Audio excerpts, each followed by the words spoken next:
Are you tired of the same old pro wrestling? Then check out the amazing action on Powerslam.tv, the biggest indie pro wrestling channel in the world. Get over 4,000 hours of the best pro wrestling events from over 110 of the biggest names in the industry from over 15 countries around the globe.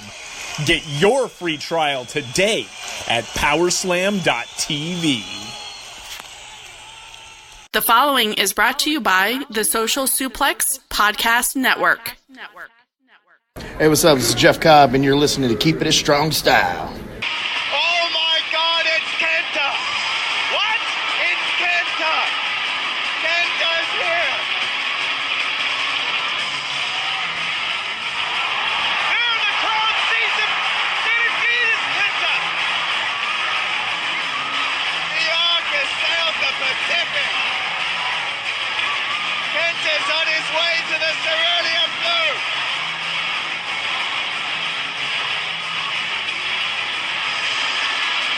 Takeover is right!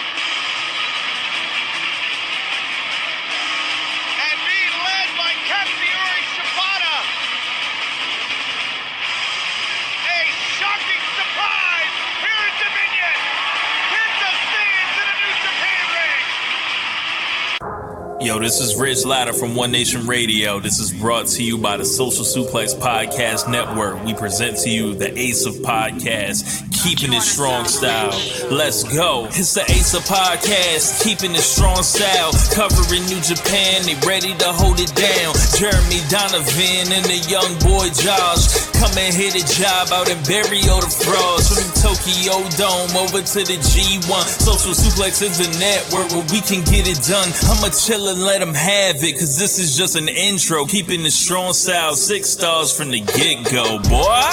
Yeah, from Tampa Bay to the Tokyo Dome, this is Keeping It Strong Style with your hosts, Jeremy Donovan and the young boy Joshua Smith. And thank you for listening.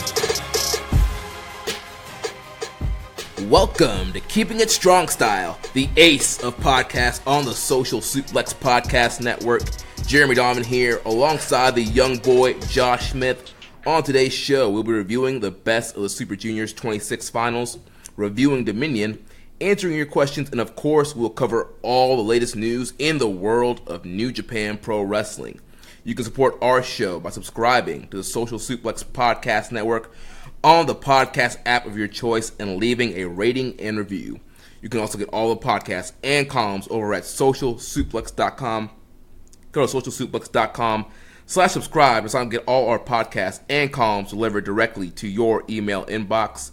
This episode of Keeping It Strong Style is brought to you by Powerslam.tv. Powerslam.tv is an independent wrestling streaming service with over 5,000 hours of wrestling from companies across the world. Use the promo code SOCIALSUPLEX to get your first month free. Make sure you check out our Pro Wrestling Tees store, ProWrestlingTees.com/SocialSuplex.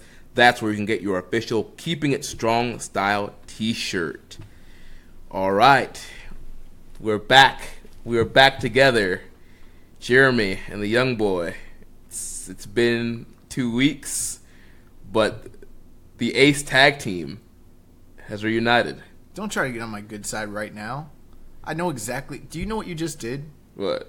You just assumed that you're going to do the intro on your own after I came on last week and I freaking rocked that crap. Did you hear? I did. I'm glad we could trouble you to come back from your elaborate vacation.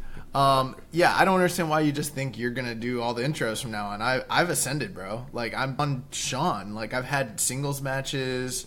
I put on some great performances. You were off knows where. I was down here. I had Rich. I had to carry Rich.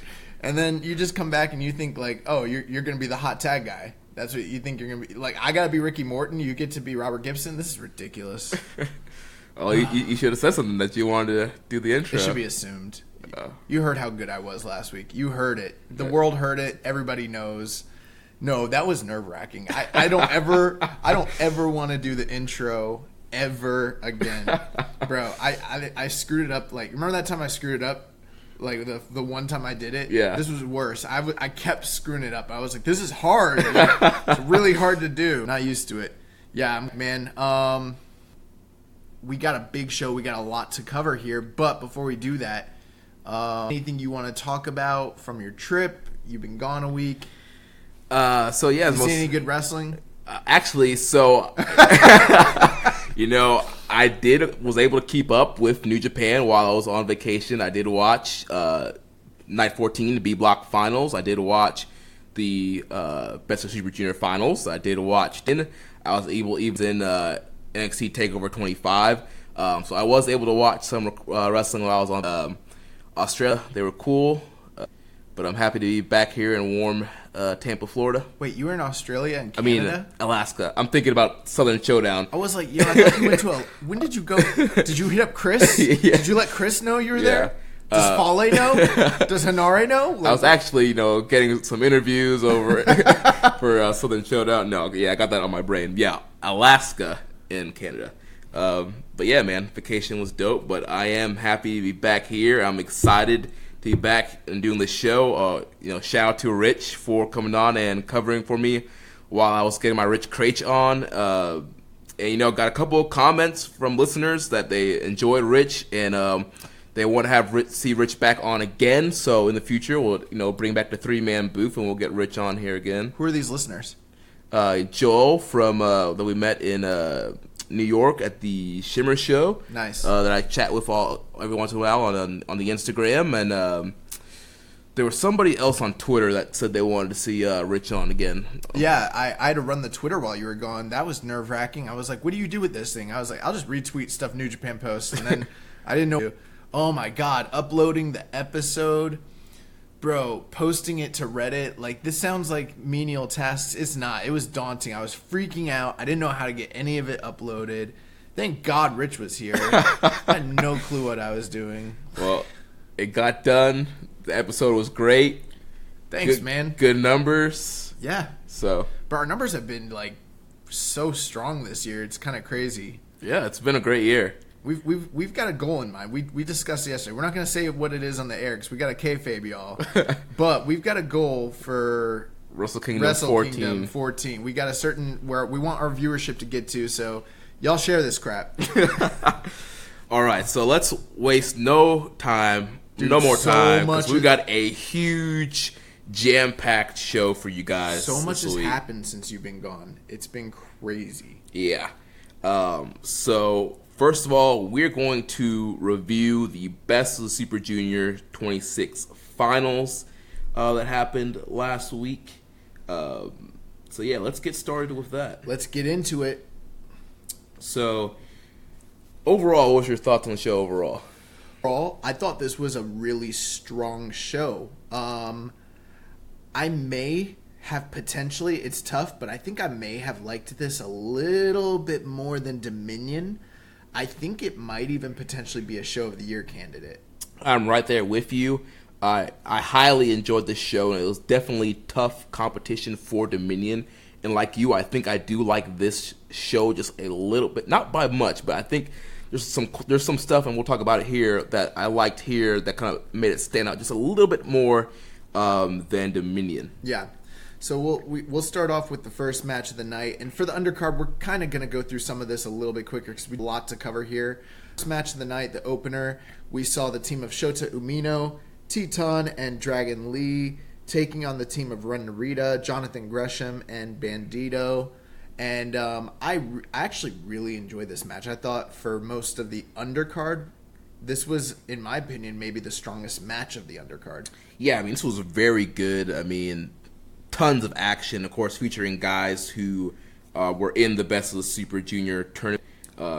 Because it's kind of like their wrap-up for the tour, pretty much. And so, yeah, it was a great way to feature these guys and a great way to kick off the show. And like you mentioned, a very good undercard match. And, that opening match, you want it to be, high-paced, kind of set the tone for the night, and I think it did that. That's exactly what this was. The match came to a close at 8 minutes, 25 seconds, as Dragon Lee hit a knee strike and then dropped his knee pad and hit another for the win as he pinned Ren Narita. So Young Lion taking the pinfall here. This was it was really cool to see Dragon Lee and Teton do some of the high flying stuff, and just all around everybody worked really, really hard here. I thought that this was, and also, yeah, I'm sorry, I messed it up. To see Bandito and Teton and Bandito and Dragon Lee kind of square off, because we didn't get to see that on this tour, so it was kind of nice to see those luchadors kind of mixing it up.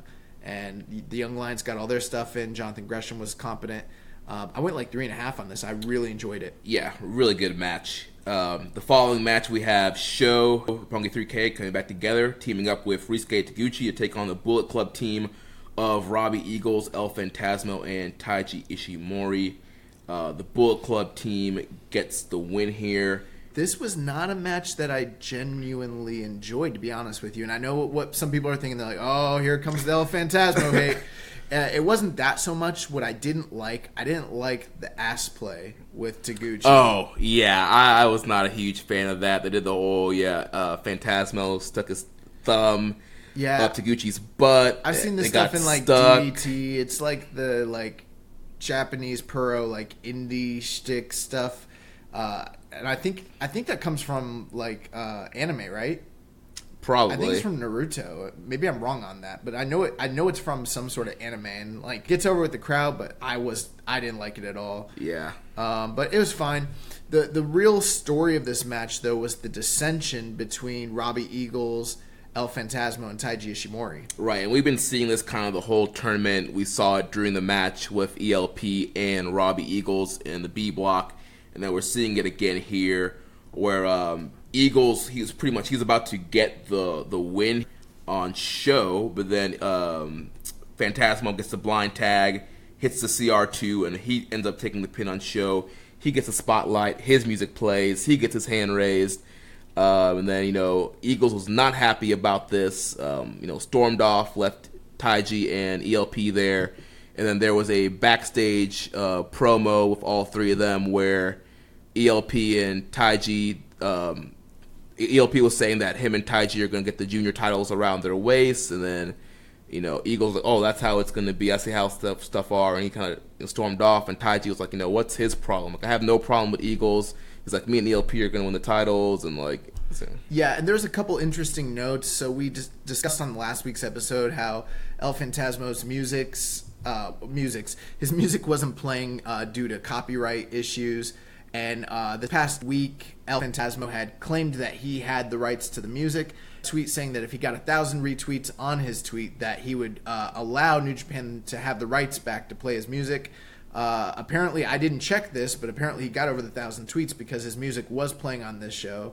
But yeah, as the match ended, Phantasmo and Taiji Ishimori attacked the Sho and Yo, and they held the junior titles, and that was kind of like it really made it to where Robbie Eagles was the odd match started. They rushed Sho, Yo, and Taguchi and attacked them, and Eagles didn't join in on the assault. He didn't even know they were going to do it. It was kind of like, it's kind of like Mean Girls. Like, that you can't sit with us. Yeah. It's kind of what was going on here. Yeah, and honestly, I think Eagles is kind of better off as a babyface. I think he wrestles like a babyface, and I think he would perform better that way. So it's going to be interesting to see kind of where this whole story is going to lead us. I did enjoy at the end of the match when Kevin Kelly, he held the mic up to Robbie, and he was asking him, how he felt about what had happened, because the pinfall clearly got stolen from him. And I forget what I don't know what he said, but afterwards, Juicy Gino Gambino was like, "Why would you do that, Kevin?" Yeah, you're storing up trouble. So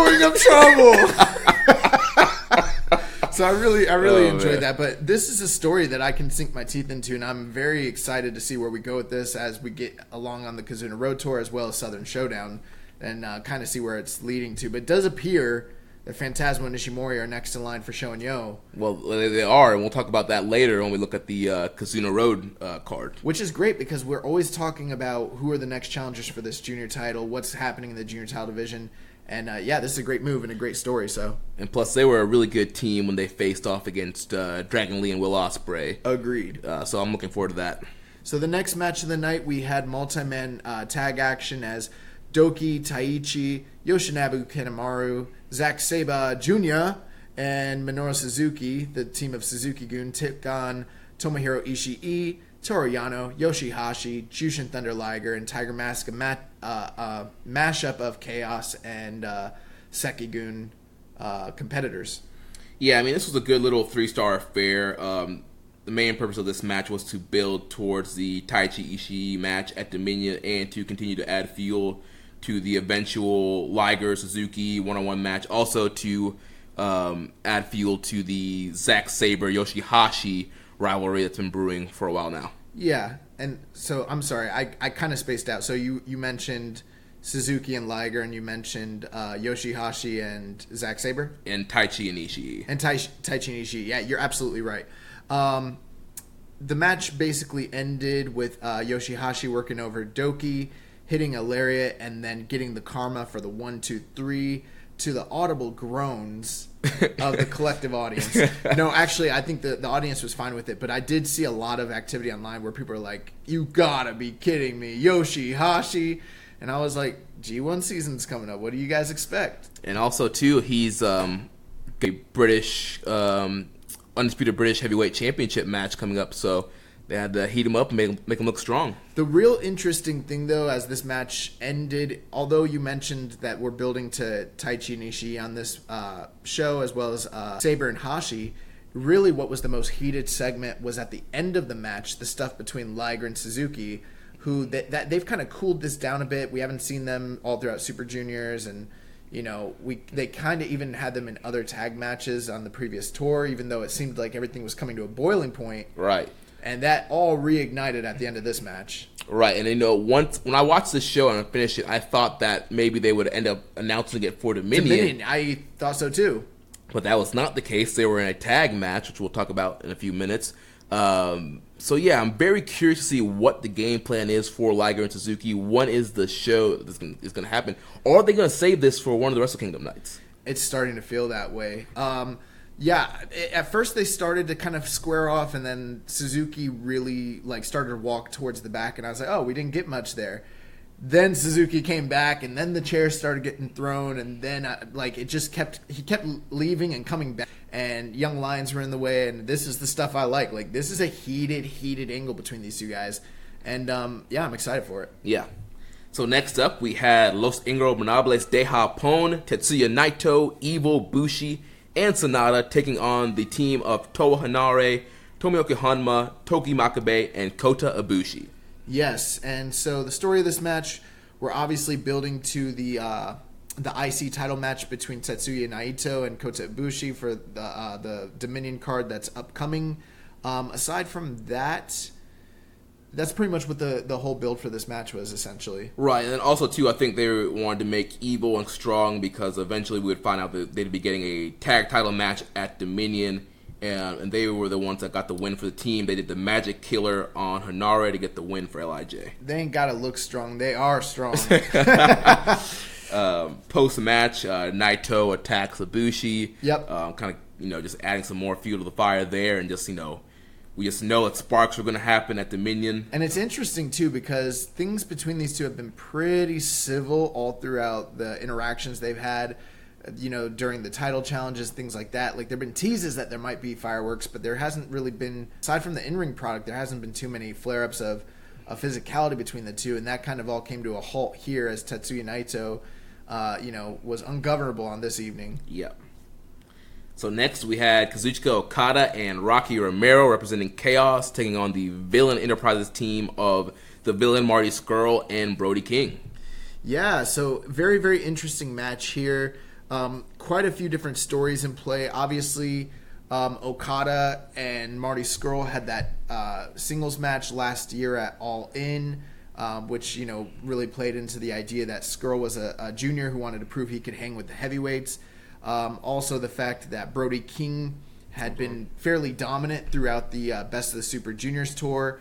They won the majority of their tag matches, but on 2 occasions he was defeated via pinfall against Juice Robinson.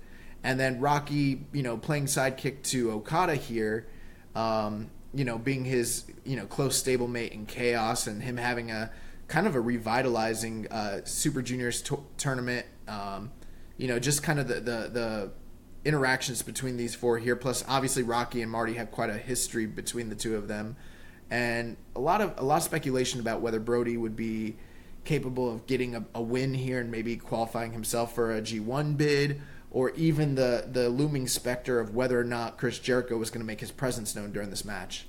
Yeah, very interesting seeing Brody and Okada in the ring. I mean, Brody's been very impressive throughout this whole tour. And, there's, a bunch of rumors flying around about G1 participants, how many guys are going to be in there, how many blocks are going to be, what's the tournament's going to look like. And, Brody King, with his performance on this tour, is definitely a guy that I would like to see in the G1. So it'll be interesting to see if he eventually gets announced as one of the guys in the field. He was really impressive on this tour, just busting out a lot, being super physical, but not only that, busting out a lot of high-flying moves that you don't see from guys his size. Brody's not the biggest man, on the indies or anything like that, but in comparison to a lot of his Japanese counterparts, he's huge. Yeah, he looks like a complete monster in New Japan. Yeah, even going against Okada, he was way bigger than Okada. And Okada's not a small guy. He's like 6'2", something like that. And, I mean, he kind of was domineering over him. I thought that this was a very good tag match with a lot of good interactions between all four participants. Yeah, I mean, it was always great to see Marty and Okada again, and Marty and Rocky mixing it up. And, Rocky has been another guy that's been great this whole Best of Super Juniors tour. And Okada and Rocky end up getting the win here. Okada hits the Rainmaker on Brody King to get the win for the team here, which, that was surprising to me. Yeah, because, they've kind of been protecting Brody somewhat on this tournament. I know he did take a couple pinfalls on some of the multi-man undercard stuff, but for the most part, their team had been winning. Yeah.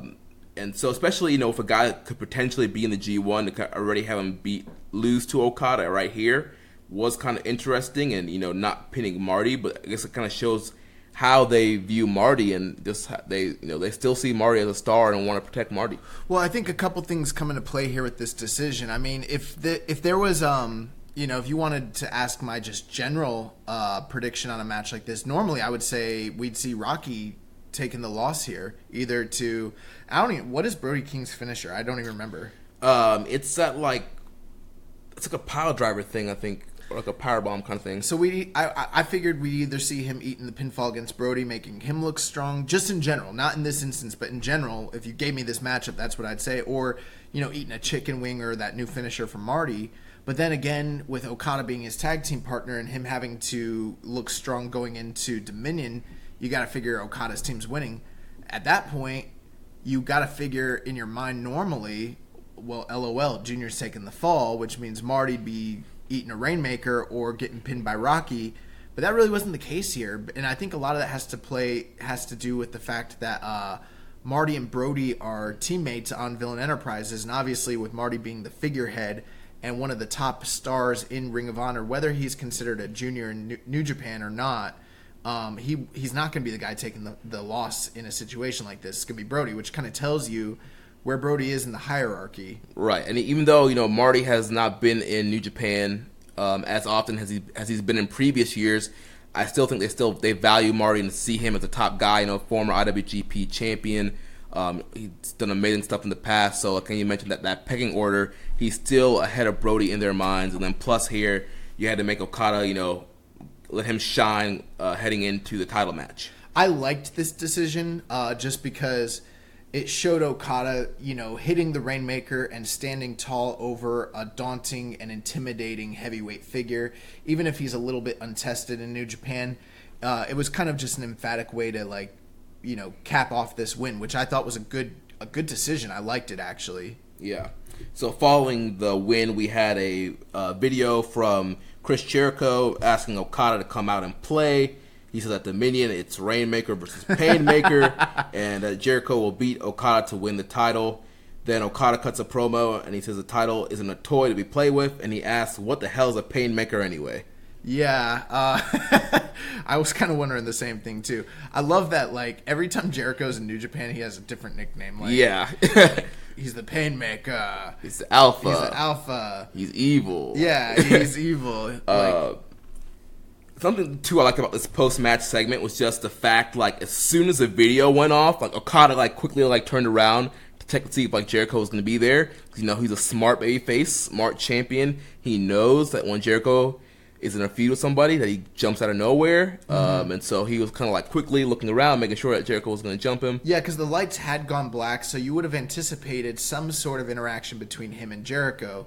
And, I mean, we've been anticipating it for weeks now. We were like, when's it going to happen? It seemed like, well, this would be the optimum time to do it because they're a few days apart from Dominion.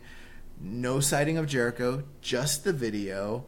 And they actually ended up doing a contract signing a few days after this, or maybe the next day, and they didn't even touch. So, real interesting. It kind of broke away from the general, you know, like, what's the word I'm looking for? The pattern that we've seen from Jericho, you know, attacking his opponents. You know, I think he's attacked everybody. Right. Yeah, he has. He's attacked every single opponent that he's had prior to their first matchup, but with Okada, he didn't do that. Yeah, I didn't see the press conference. I did see a screen capture. It looked like he got in Okada's face, but so there was no physical. He did flip over a table and freak out at the end, but they didn't touch. There was some funny things that happened at that press conference. Like at one point, Jericho started listing his accolades in Japan, like that he'd been on 56 trips to Japan, and he talked about, you know, wrestling in FMW and wrestling in WAR and New Japan, and you know that this is his 21st year there, and this is his first IWGP title match. It was special to him, and he listed his accolades from WWE, that he's like a 6-time former WWE and World Heavyweight Champion, and all this sort of stuff. And when I was hearing him list FMW and War, I went back to that Jericho promo where he's like, I have War style, I have FMW style. But the funny thing about the interaction between them was that when it came back to Okada's like, I knew he was in New Japan a long time ago, but I don't know much about Jericho. I'm really surprised to learn that you're a 6-time former WWE champion. I never knew that. He's like, that makes me a lot more excited for this match than I was before. And then he's like, although the fact that it took you 21 years to get your first IWGP title shot is not inspiring. Oh, man. Okada. Yeah, Okada throwing shade. But, yeah. So now we move on to the big matches on this card, the big three. And first up, we had Hiroshi Tanahashi taking on Switchblade Jay White. This was Tanahashi's big return match coming off of the injury. And surgery. Yeah. These guys are tied up at 2-2. Both of these got there, so they were even going in this match as far as wins over each other. Yep, and the most recent match these two had obviously was that fantastic match they had back in February at the New Beginning Tour when Jay White unseated Hiroshi Tanahashi to win the IWGP title. So he had won the most recent affair, and it, you know, you had to wonder with them being tied up, were we going to see Tanahashi bounce back and gain a measure of revenge over his, you know, foe, or would Jay White continue his winning ways against Tanahashi? Right, and you know, I really enjoyed this match. I did too. I thought this was one of their best matches together. It was very close to the match at New Beginning in Osaka. I agree. Which was our February match of the month. Yeah. I thought, you know, once again, Jay White looked really good here. Had a lot of aggression, you know, attacking the injured arm of Tanahashi. What did you think of Jay White's new look? He had a new jacket and some facial hair. Yes, I like the facial hair. I don't know if you remember when he first... there was one point when he had like a little bit of stubble that was starting to grow in, and I liked it because he looked like a little bit more like a man and more heelish. But then he ended up shaving it, and now he's during this tour. He's had off this whole tour, grew the beard out. I really like it. I think, like I said, looks more like a man, looks more tough, looks, you know, like a heel. I gotta tell you, I don't like either of them. I don't hate the jacket. The jacket is okay. Yeah, the jacket, I like the long, like, trench coat. Yeah, his trench coat was, like, he looked like a star with the trench coats he had, like, towards the end of his title run. He looked like a star. This jacket, looked like something that like Chris Martin from Coldplay would wear. You know what I'm saying? Like, Yeah. it didn't look tough to me. He looks kind of like a British like military guy from like the 1800s or something like that. It's kind of weird, and I didn't like the facial hair. Now I like the idea of facial hair making him look tougher, but I didn't think his facial hair made him look tougher because his facial hair is not that good. And this is coming from a guy who knows, because I can't grow good facial hair, so I know exactly what I'm talking about here. I remember watching Andre in the 80s, and there are a couple matches from like 82, specifically the Killer Khan matches. It's not a joke. Where he has facial hair and he looks amazing. I'm like, bro, why didn't Andre have a beard his entire like run? He looks incredible. I think Jay looks scraggly with his facial hair, and it's not fully grown in. It doesn't look like a real like man's beard. It looks like a boy's beard, and it's kind of like gangly. It looks like a heel would have, but like not a top guy heel, like a mid Carter. You know what I mean? That's what it came off looking like to me.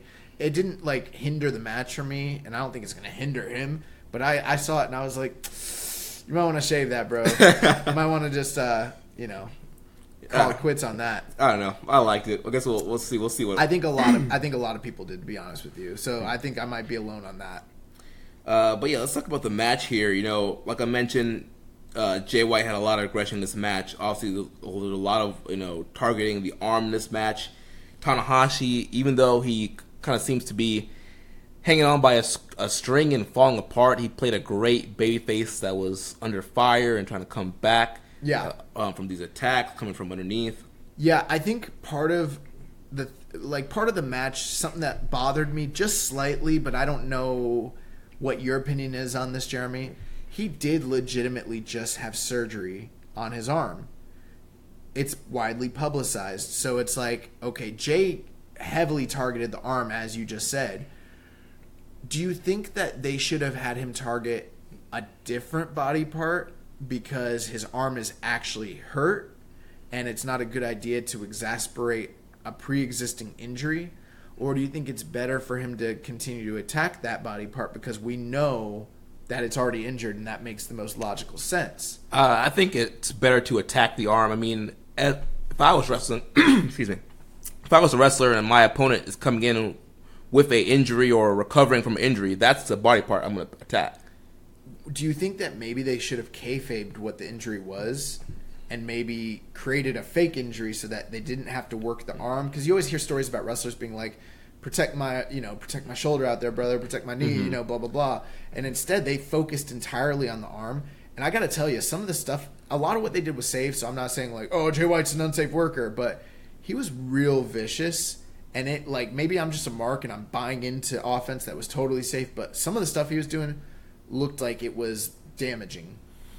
I didn't get that when I watched didn't get it. To me, it felt like normal arm work from a cerebral kind of wrestler targeting the limb. I'm just a simple mark. I don't know. Maybe it is. I don't know. I mean, I was just worried, bro. I'm worried about every time he's in there now, I'm always worried about Ace. Jay dominated Hiroshi Tanahashi in this match. It was very different from the entire rest of the series of matches that they've had. And this was the most dominant Jay White has ever looked against Hiroshi Tanahashi. Yeah, this was definitely, probably like 80-20 in Jay White's favor. Pushing the pace and pretty much staying on Tanahashi. Tanahashi got very little offense. He got a lot of kind of hope spots and little comeback spots there. But essentially, this was all Jay White. Some of the things I liked about this was towards the end of the match when, as we mentioned, Tanahashi's arm had been worked over. He kept trying to do... So if you've ever watched a Tanahashi match, you know what his general comeback spots look like. He does like the palm strikes, he does sling blades, he does dragon screws, and he does high fly flows, things like that. Things that he can kind of hulk up, power out, and really build momentum towards the end of a match. But Tanahashi is so fantastic at selling that every time he would try to do these things with his arm, he couldn't do them. So he would either fail and continue to get cut off by Jay White, making Jay White look like an incredibly intelligent heel, or he would have to readjust and find a different way to pull the moves off, whether it was with the dragon screw, putting the Jay White's leg through his knee so he could use his lower body to try to get the greater momentum to do it, or to even use the other arm to hit sling blades, things like that. But there's a lot of sense of urgency and drama in this match that was real compelling to me. Yeah, and so towards the end of the match here, we had Tanahashi. He had 2 sling blades, gets a near fall. He goes up top, but then Gato gets on the apron. He fights off Gato. Jay crotches him on the ropes. He then looks for the Blade Runner, which is countered. Tanahashi hits the Straight Jacket German for a near fall. Gato's in once again. Tanahashi fights him off. A low blow from Jay White, but then Tanahashi hits a low blow in return and cradles him for a near fall. Then we get a Dragon Screw that leads into the Cloverleaf. Well, he's looking for the Cloverleaf, but then White attacks the arm and cradles him for the win. Yeah. Were you surprised by this finish? I kind of was. Normally with Jay White, they usually, if he's winning, he wins strong. He hits that Blade Runner, which nobody is yet to kick out of, and gets the clean win. But here, it was just like almost a flash finish. Like Tanahashi's going for the Cloverleaf, boom, out of nowhere, attacks the arm, rolls him up, and he's out of there. Yeah, I really liked some of the final sequences they had towards the end of the match. And it really looked like Jay White was going to come up with some sort of dastardly means to try to best Tanahashi.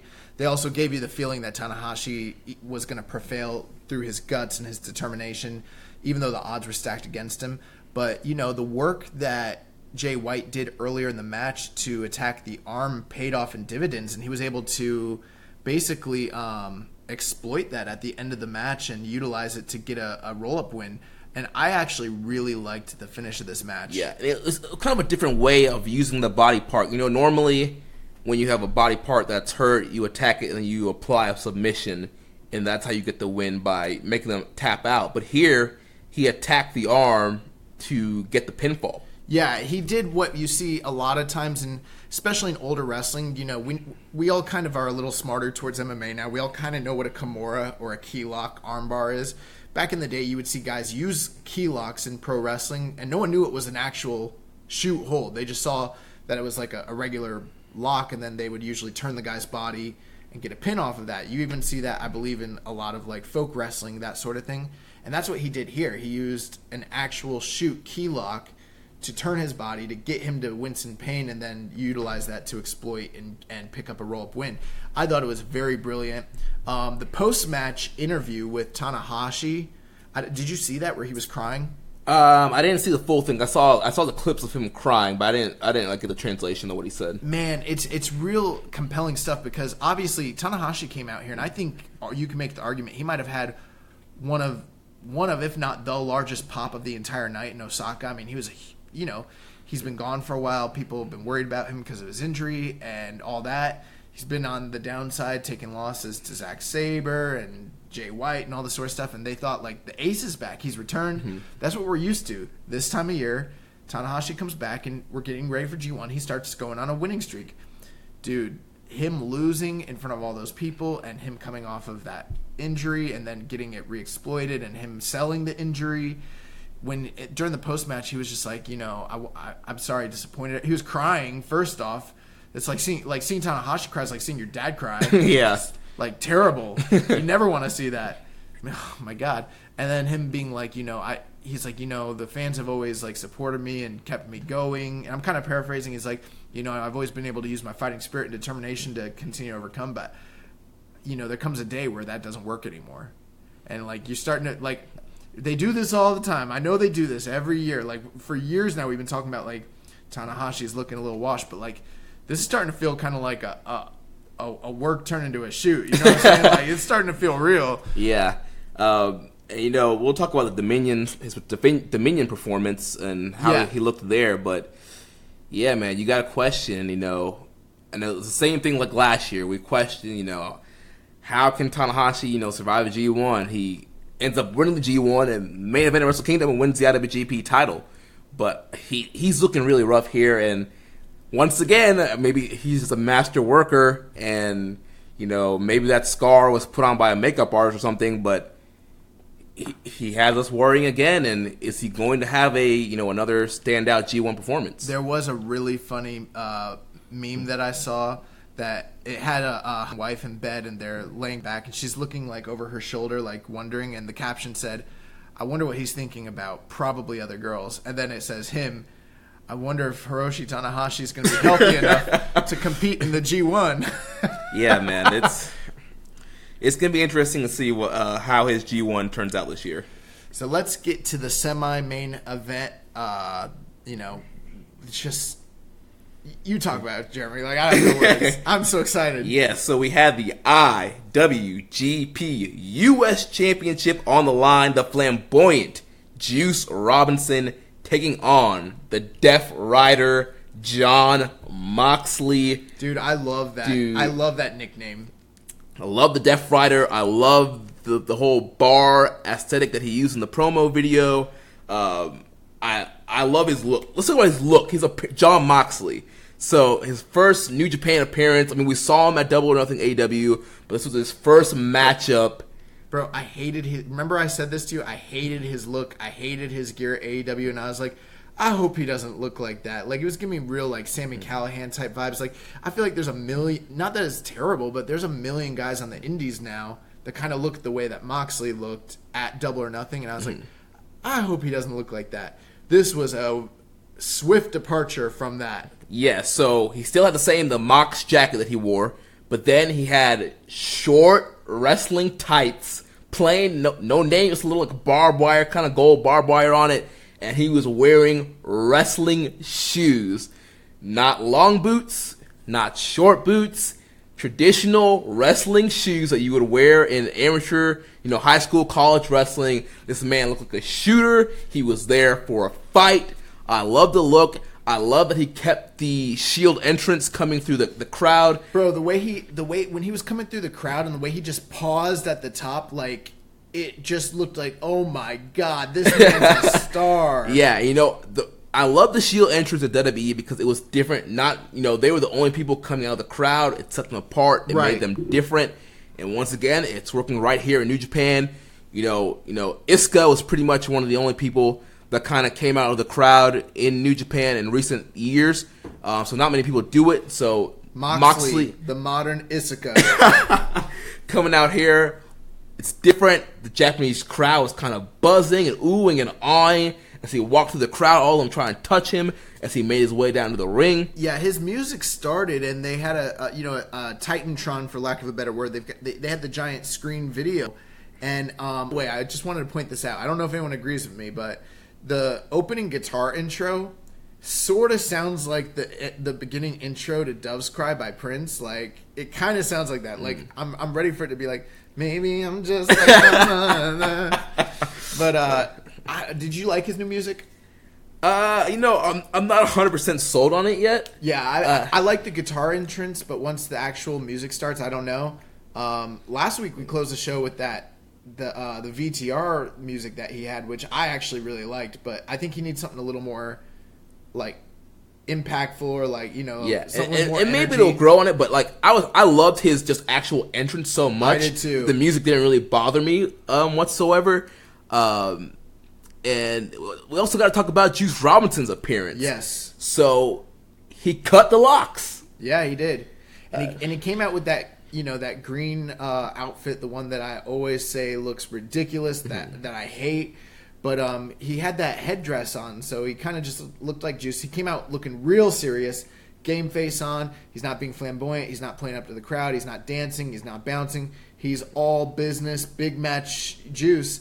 But as the match is about to start, he rips off the headdress, and his locks are gone. Gone. Dude, short hair, dude. I was literally like... when I saw him pull it off, dude, because I had no idea that he was gonna do that. Bro, Rich was like, "Let's go!" Yeah, because Rich just recently, cut his hair, and I've been growing my hair out. But which, by the way, like I was talking to Jeremy, and I was like, "Growing my hair out, like it's taking a while," and he was like, "Trying to get your Shota Umino on." I was like, "You know what? Come to think of it, I've been growing my hair like for a longer period of time than Suji. How's he got longer hair than me right now? Like that man was bald when I started growing my hair out. It's kind of pissing me off." But these guys, once they stood face to face, the energy, the conflict between them was palpable. Yeah. And Juice just stood there with his head shaved, and part of the, there's kind of two background things on the hair. So when Juice first came into New Japan, talk about that. He asked, because he wanted to do like the actual authentic New Japan experience. He wanted to go to the dojo. He wanted to be a young boy. He wanted to wear black tights, go through that whole stuff. And they were like, no. Like, you're going to wear your regular tights, and you're going to have music and stuff. And he's like, we want me to cut my hair? Like, no, that hair makes you you. They said, it's you. It's you, pal. It's you. It's such good shit. It's such good shit. And he's like, Gato, I can cut this. And he's like, but it's you. That's why they connect with you. So he kept the hair. And then... I've been waiting for new things to say in the Vince voice.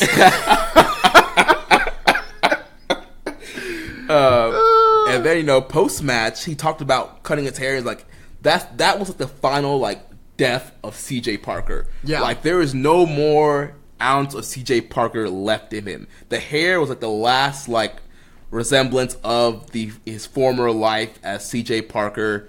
And with the locks gone, that's all gone.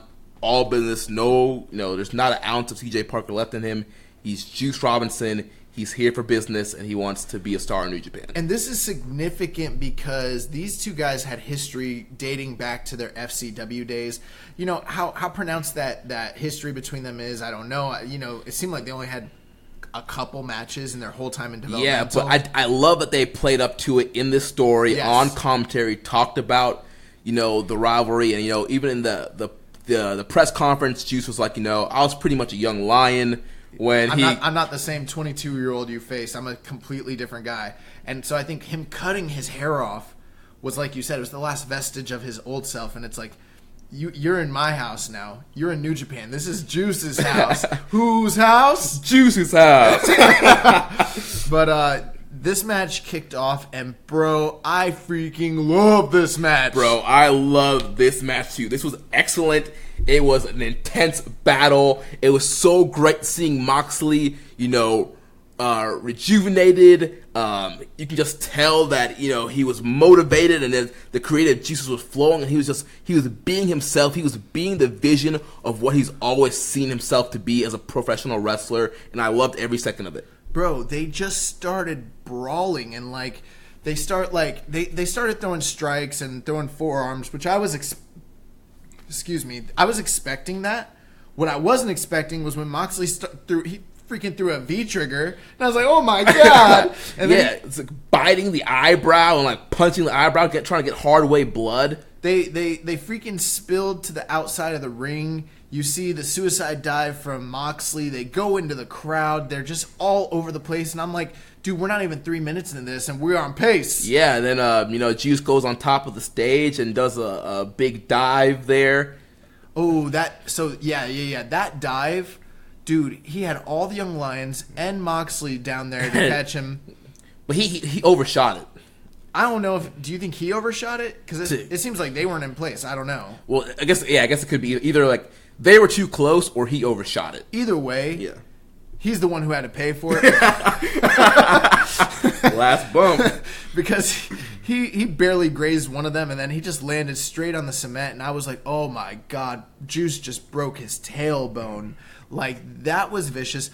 Even before that, like you mentioned, like him biting and stuff, but like they were on the outside, and he, like, that visual of Moxley just standing over him and just pounding these little stiff shots to his eyebrow and then the hard elbows, and I was like, bro, he's trying to freaking hard way, Juice Robinson like he's Terry Funk in 1976, like he's Brock Lesnar against Randy Orton. Brock doesn't know how to do it. I know.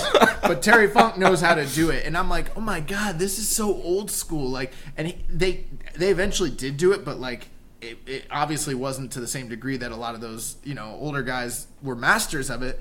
But I was like, bro, this is so freaking like violent for New Japan. We see like weapons, and we see crazy headbutts and stiff strikes, but we don't see guys trying to get juice on each other, pardon the pun. Like, that was crazy. Yeah, Mox, he was just being a wild man, bringing out tables, chairs. He did the Cactus Jack elbow drop off the apron with a chair to Juice on the table. Yeah, and the Juice did, or I'm sorry, the Juice. The table didn't even break, and then he's like, "I want to break this motherfucker," and Right. like freaking powerbombed him through it. I Yeah. believe. And I was like, dude, this is so like visceral. Like these spots are just like all over the place.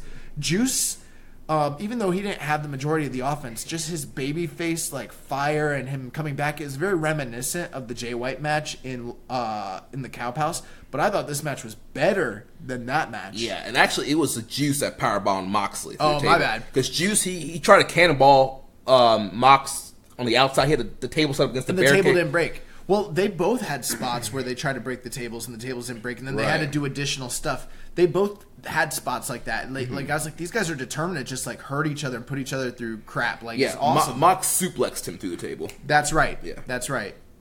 So yeah, and then at one point, like Moxley went to go like Pillmanize his knee, and then like, you know, he freaking punched him in the mouth and like made the chair bounce back into like Moxley. Like this match was wild. It was just literally like all over the place.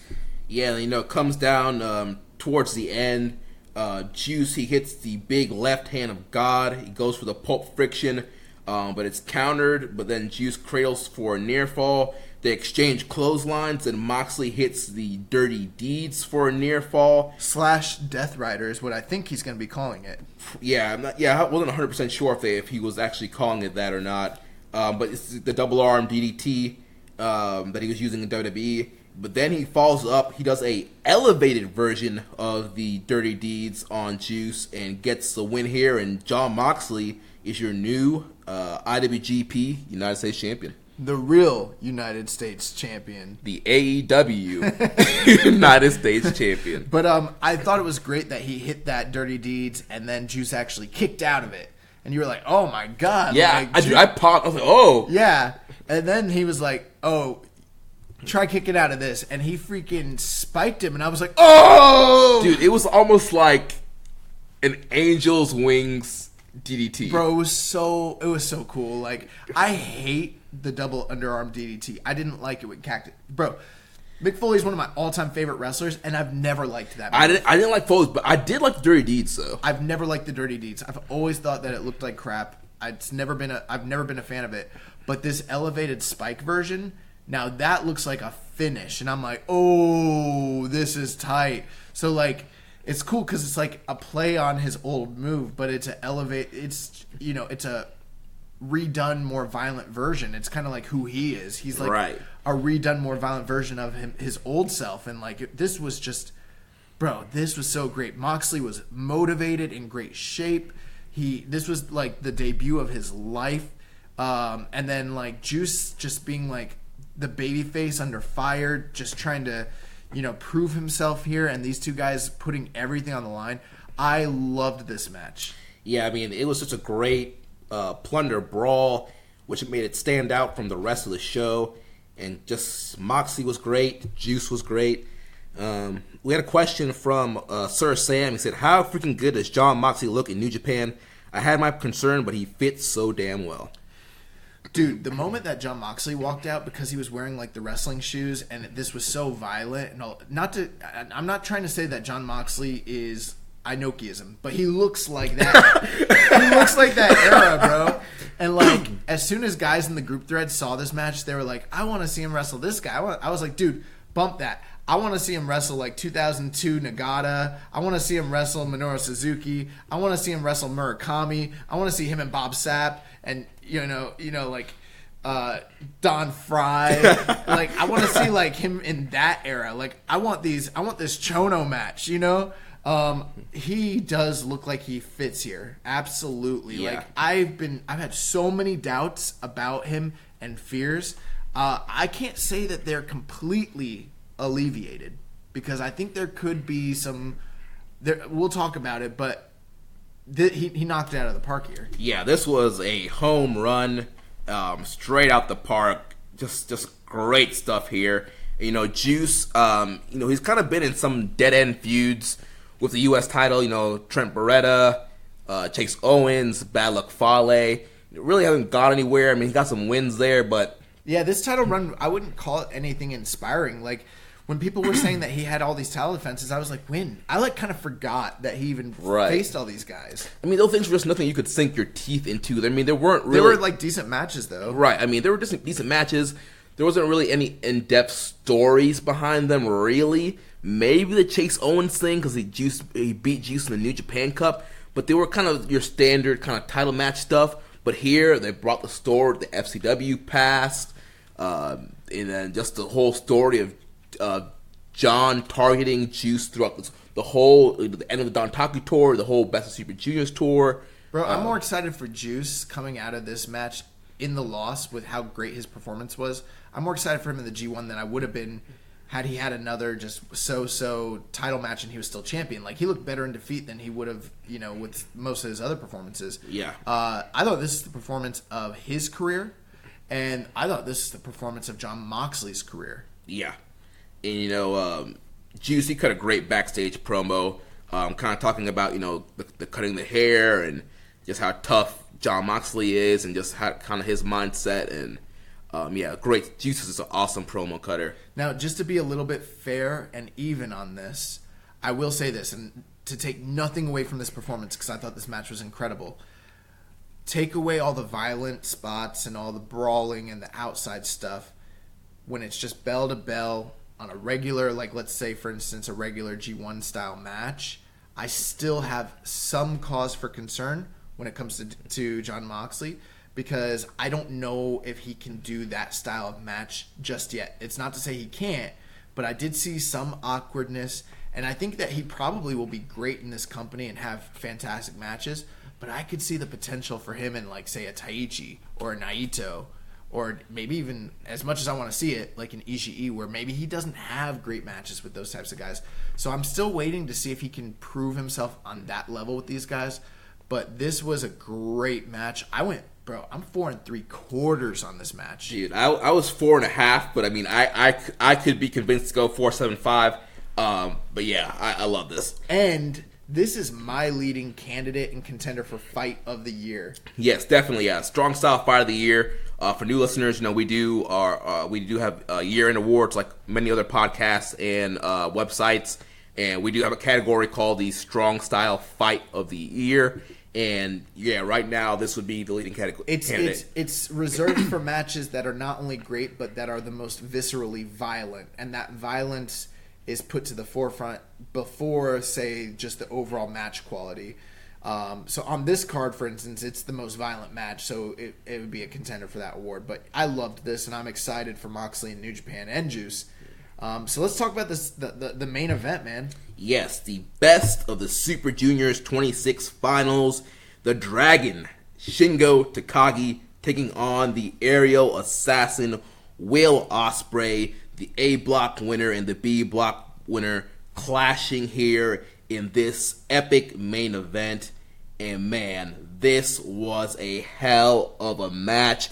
The Juice and Mox match was awesome, but this just took it a whole nother freaking level, dude. Like, this was a match that we all anticipated at the beginning of this tournament. We were all guessing, like, it's probably going to be Ospreay and Shingo, and just patiently waiting to the end of the tournament to get this big match. They built both guys excellently throughout the tournament to lead to this moment, and they just completely knocked, I didn't want to knock it out of the park again, but this was just, like, amazing, awesome. Like, there's not enough adjectives in the world to describe just how much I love this match and how great it was. Bro, I said it last week that we were already at 4 stars and they hadn't even touched yet. That's how much the anticipation was for this match.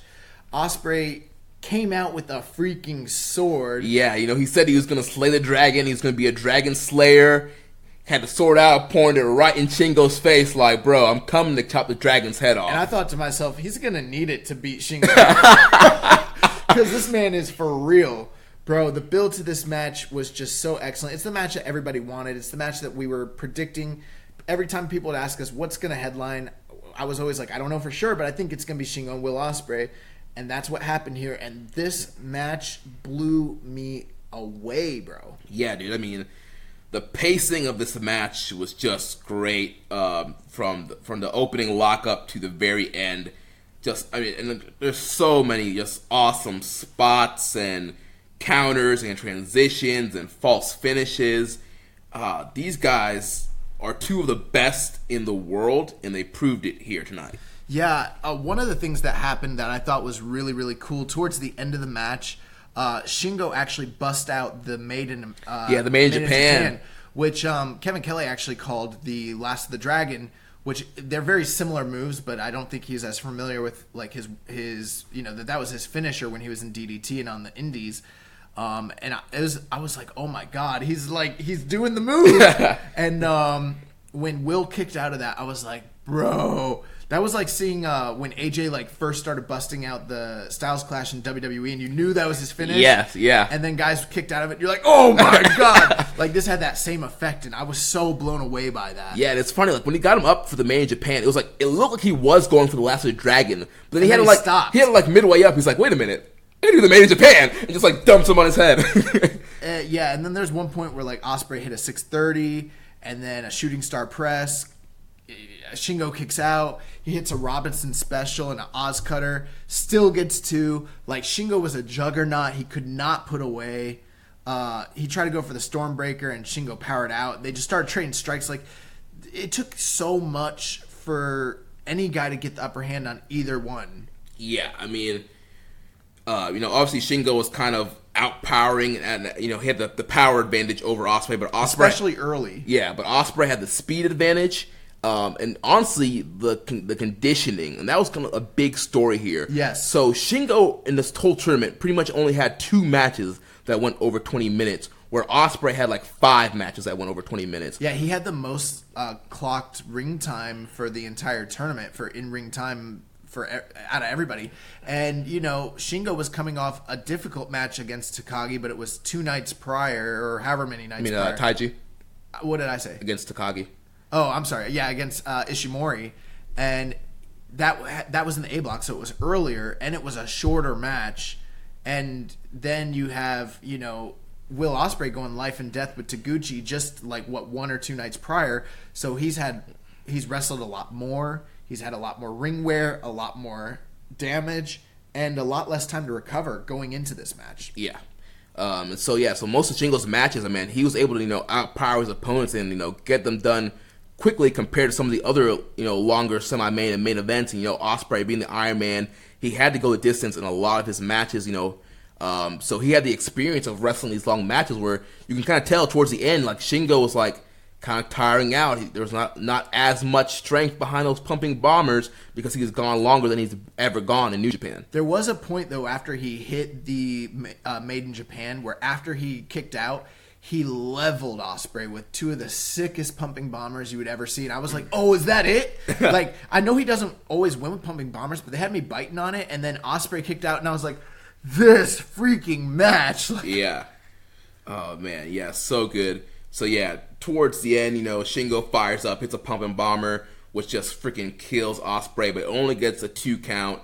So that just annoys and aggravates Shingo. Ospreay counters the Last of the Dragon with a Poison Rana. Then they trade headbutts from their knees. Epic. Yeah, just epic moment. Shingo follows up with some clothesline. Ospreay is staggered, but then he hits a desperation Spanish fly for another excellent near fall. And what I liked about that, it wasn't a pretty Spanish fly. It was very similar to the one that Cody and Dustin did during their AEW match, where they both kind of like, after it landed, they both were like went flying. That's kind of what happened here. It was like, this was a struggle. Yeah, and I like that because in a 30-minute, epic matchup, like, at the end of the match, your moves shouldn't be completely crisp and perfect and look like rehearsed. Like, there should be some kind of sloppiness and, like, desperation and kind of awkwardness to some of these fancy moves. And I love that. And after he hits that, both men are groggy, but, like, as you mentioned, this was like a war of attrition. And the fatigue started to really set in for Shingo, and that opened up that created the opening for Ospreay to hit what I can only call one of the greatest closing sequences of any wrestler. Yeah, this is like the super combo. This is like when you're playing Mortal Kombat, and the guy's like, finish him, and you can press like a certain code, you do like your super like finishing move where like you like rip their heart out or something, like break their neck or something like that. Well, that's what happened here. Yeah, because Will Ospreay ripped the hearts out of all the LIJ fans who expected Shingo to go completely undefeated in this tournament. Red Shoe said, "Finish him." And then Ospreay was like, "Okay, hook kick, hidden blade, super Oz cutter, Stormbreaker, 1, 2, 3." And ladies and gentlemen, we have a new Best of the Super Junior winner. Will Ospreay defeats Shingo Takagi at 33 minutes and 45 seconds in what has got to be maybe the greatest Super Junior Finals match of all time. The leading candidate, and I'm calling it right now, for Junior Match of the Year. And Match of the Year. Right now. I mean, obviously G1's coming up, but I went 5 stars on this thing. 5 stars.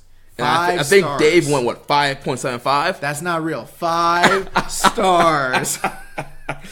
Dude, yeah, this match, I have a hard time seeing us not put it on our match of the year. So last week when I was discussing this match with Rich, we both predicted Shingo, but there was a point where I paused if you were listening, and I was like, but could they put over Will? Mm-hmm. And he was like, nah, this is not where Shingo is on the rise. This is not where he goes. And I was like, I agree with you, but Gato does stuff like this. They create these challenges that you think are going to play out a certain way, and then they flip the script, and then when it all plays out, you're like, oh, that's what they were doing. And this was like bro, I was shocked when Shingo lost. I wasn't expecting it. So there was some breadcrumbs that Gato kind of laid out, and I didn't realize it towards the end, but if you look back, so Shingo was put in the same block as Dragon Lee, the current IWGP Junior Champion. They wrestled each other. Shingo beat him. So the first clue is just the fact that they were in the same block together. Typically in these multi-block tournaments, they normally don't do a repeat match of a tournament match at a big show.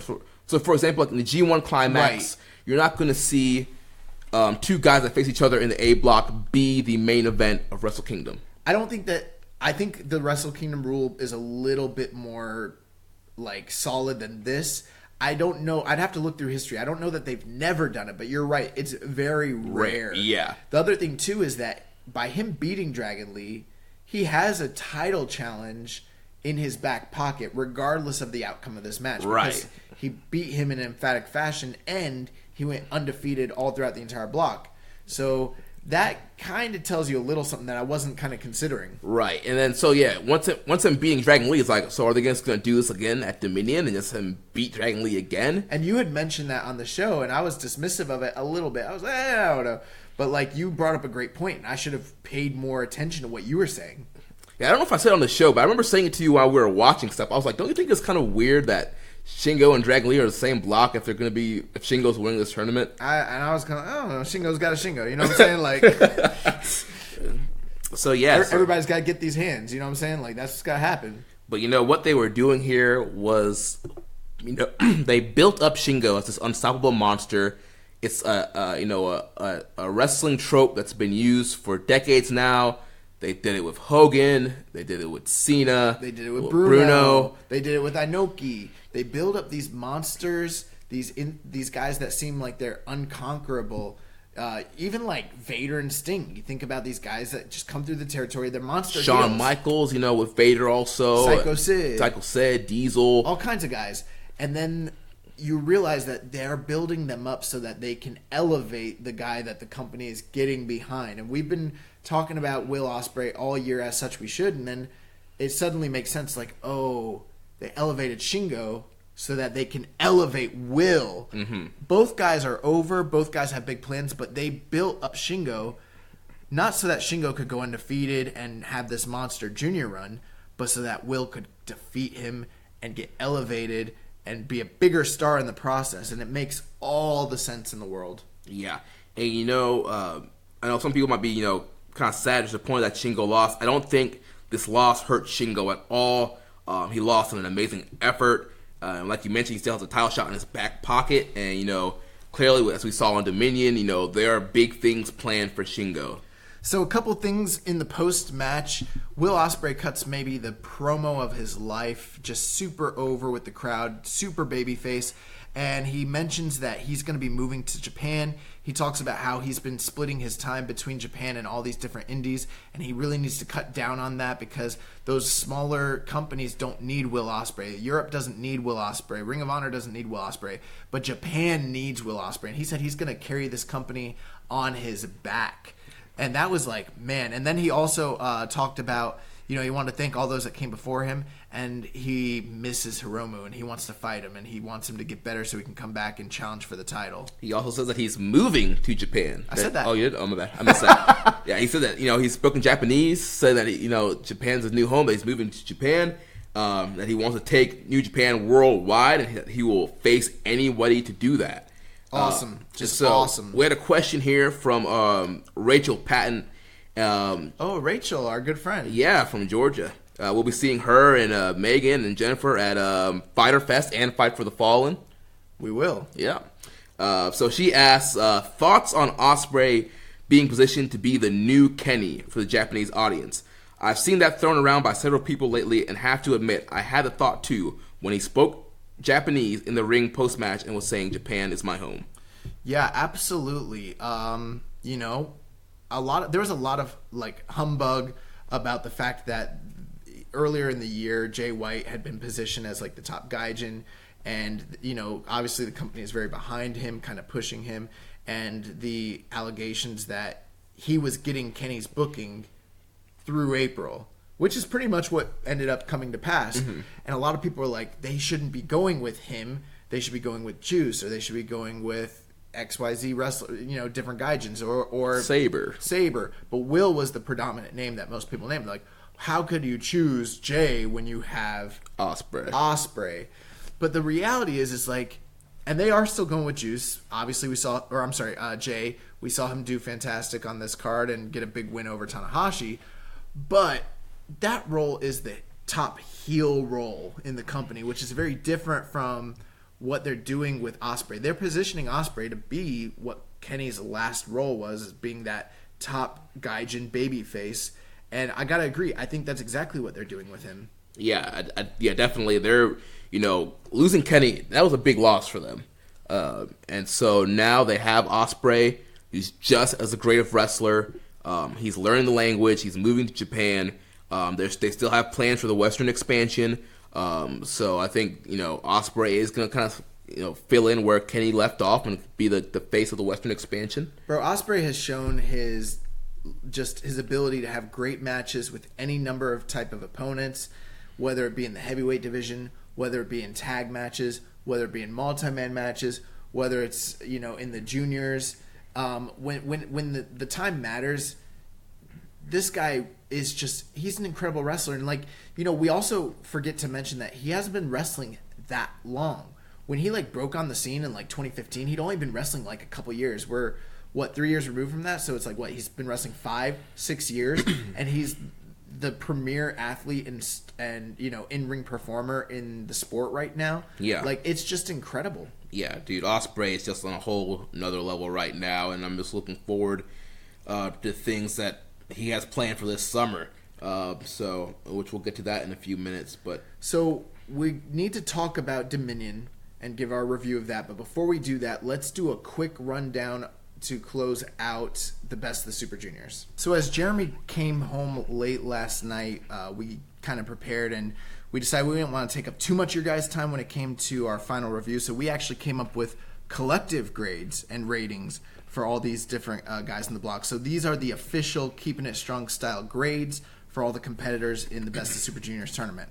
Yep, so we'll start off with the A block, and we'll go from the top of the leaderboard down to the bottom and give our grades for each one. So obviously the winner of the A block with 9 wins and 1 loss, the one loss was the final loss. Yes. The Dragon Shingo Takagi. So Shingo just had an incredible tournament. He had some of, if not the best matches in the entire A block. He went completely undefeated in the block. Just a dominant performance. They took a guy who had just one singles match in his entire time in New Japan, put him through the ringer, gave him some of the best talent, and he demolished everybody. This is how you make stars. Very reminiscent to what they did with Zack Sabre at the New Japan Cup last year. Just made a star by putting him over guys and making wins matter. Yep, and so we both went A+. A+ for Shingo Takagi. Aside from the show match, which I think most people would agree was his best match of the tournament, what were some of the other matches that you enjoyed of Shingo? The Dragon Lee match was awesome. The Ishimori match sticks out. Yeah. I also got to throw a shout out to the Kanemaru match. Kanemaru, yeah. So Shingo, A+, just that this is how you get a guy over. The next up, we have the Bone Soldier, Taiji Ishimori, 7 wins, 2 losses. We went C+ for Taiji. We did. We went C+. Now, Ishimori, being the former IWGP champion, being the premier guy in this division up until the time of this tournament, we kind of expected bigger things out of Taiji Ishimori. He did have a couple great matches, like the one with Takagi. He also had a great match with Dragon Lee the first night of the tournament. But it did seem like he had ailments and injuries, and he was also a little, I don't want to say uninspired, but he wasn't going all out throughout this tournament. Right. I think the injury really hindered him and really hurt his performance. I feel like he would have had a better tournament if he wasn't injured. But even from the first match of Dragon Lee match, it was a great match, but it could have been. I mean, we saw a better match, the week previous at Dontaku. But there were some guys you would have expected him to have better matches with. Obviously, we talked about how bad the Marty Scurll match was. I kind of expected him and Sho to have fireworks, and we didn't really see it. Maybe even like the Jonathan Gresham match, just some of these other guys, and they weren't bad matches. They were just middling. For a guy like Taiji Ishimori, he had a better tournament last year. Yeah, the finalists last year, I expected way better. So C+ for Taiji this year. Agreed. Next up, we have the former IWGP Junior Heavyweight Champion Dragon Lee, 7 wins, 2 losses, B+. Yeah, so Dragon Lee had an incredible tournament. He lost. What night was it when he lost to Shingo? It was pretty early on, right? Yeah, I don't remember which night it was now. I think it might have even been the second night. Maybe I'm wrong on that. But it was pretty early on. And so throughout this tournament, he kind of had to rely on Shingo taking a loss for him to even be in contention. But he didn't let that deter him. He still won 7 of these matches. And I think that if Shingo didn't have the best matches of the tournament, then Dragon Lee, or in the A block, then Dragon Lee did. Yeah. And he had great matches with Sho. Great match with Ishimori, great match with Shingo, and all the other him and Marty Scurll was really good. Yeah, it was. So B+, he was like our number 2 guy in the block. And then we have Sho. We gave B-. He had 5 wins, 4 losses. And this was a little tough. We almost went C+ on Sho, if I remember correctly. Yeah, because he started off really hot, looking like he was going to be the MVP of the A block and potentially the whole tournament. But then, like halfway through the tournament, he kind of phased out a little bit. Yeah, and I think what some of that is, it's a little bit due to inexperience. It wasn't that these were bad matches, but it was like he had one gear, like this super, like, angst-filled desperation, I'm gonna kill you, kind of like being like almost like a Tomohiro Ishii type guy. Right. And there was no changing of the gear. He was just at one mode. And not all the matches delivered because he was kind of just wrestling in this one mode. Yeah, now I don't know if it's like story purpose or just him, but I felt like he was trying too hard. I agree. Whether that was by design or just by him just trying to impress, I felt he was trying too hard, which eventually hindered the matchings instead of him just going out there being the awesome wrestler that he was. But ultimately, he still had an incredible match with Shingo. He had some really great matches, a real good accounting of himself. He improved upon his score from last year, so ultimately we felt it was best to go B-. Yeah. So then we have the villain Marty Scurll, also with 5 wins and 4 losses. We went B-. Yeah, so in the early episodes, we kind of were negative on Marty because we felt like he was having sort of a rough tournament, and also he has a history of kind of coasting throughout this tournament. But as time went on, he continued to improve and have great matches. And not only that, his tag team with Brody King were some of the most compelling matches of the undercards night in and night out. And so we felt we had to go B- with Marty. Yeah. Great accounting of himself. Then we have the Octopus, Jonathan Gresham, 4 wins, 4 losses. We went a flat B. 500. Yeah. 500 score. The thing with Jonathan Gresham, he had no main event. So all of his matches were limited to about 10 to 12 minutes, night in and night out. And this B might seem like, oh, well, it wasn't an A, but given the role where they kept him in the middle of the pack, in the middle of the scorecard, and gave him a limited amount of time to wrestle, this is actually an exemplary grade. Yeah, he got over with the little bit of time he got. Like, he wasn't in there, 20, 30 minutes like some of the, main eventers, like some of the top guys were in this tournament. But he had, 10 to 15-minute matches, got over with his submission-based, grappling-based style. There were other guys who had similar, and we're going to talk about them, but similar slottings who didn't deliver night in and night out. Now, you're not going to see any match recommendations hardly at all where, like at the end of the year, where we're like, oh, he had a bunch of 4-star plus matches. He really didn't, but his performances could have been like 4-star performances most nights. He really was hungry. He really came out here, and he delivered. Yeah. So then from CMLL, we have Teton with 3 wins and 6 losses. And we went with a flat C for Teton. So take everything I said about Jonathan Gresham and apply it to Teton, except less than that. So similar slotting, similar time frames. I think, did he have like 1 or 2 main events, maybe? Maybe just 1? I don't think he had it. Well, was the Dragon Lee match a main event? I'm trying to remember. But for the most part, he was in the middle of the pack, and he kind of wrestled that way. Now, Teton is a really talented luchador, as you can see on this show. But on the shows that he was on, but something just kind of didn't click with his opponents. So the issue with Teton here, and once again, I don't know if this was by design or just how the matches were laid out. Teton is not usually one of these guys that's known for his high flying. He's more of a submission kind of based luchador. Yeah. And in this tournament, I felt like he had to fly more, and he was trying to keep up with the flyers on his block, Taiji, Dragon Lee, and then also in the B block, guys like Ospreay, Phantasmo, and kind of deliver what those guys were doing, right, kind of mirror them. Right, he was trying to, be the stereotypical high flying junior, and I don't think that really worked out for him. He should have stuck with his, normal submission kind of game plan. And then also too, he had those couple of awkward finishes. There was, the Tiger Mask match where you wasn't sure if it was actually a 3 count, and there was another match too, like where the finish kind of got messed up a little bit. It was kind of weird. Kevin Kelly was actually on Wrestling Observer Radio this past week. Did you get to catch that while you're out Yeah, there? I actually listened to that today. And he had a really good breakdown, very similar to some of the things that you said. If you haven't listened to that, I would highly recommend it because he had a lot of good things to say, a lot of insight. Definitely check that out. But yeah, Teton wasn't bad, wasn't horrible. He was kind of just in the middle of the pack. That's why we went C for him. So next up, we have Yoshinobu Kanemaru, 3 wins, 6 losses, and we went C+. Yeah, so Kanemaru, C+.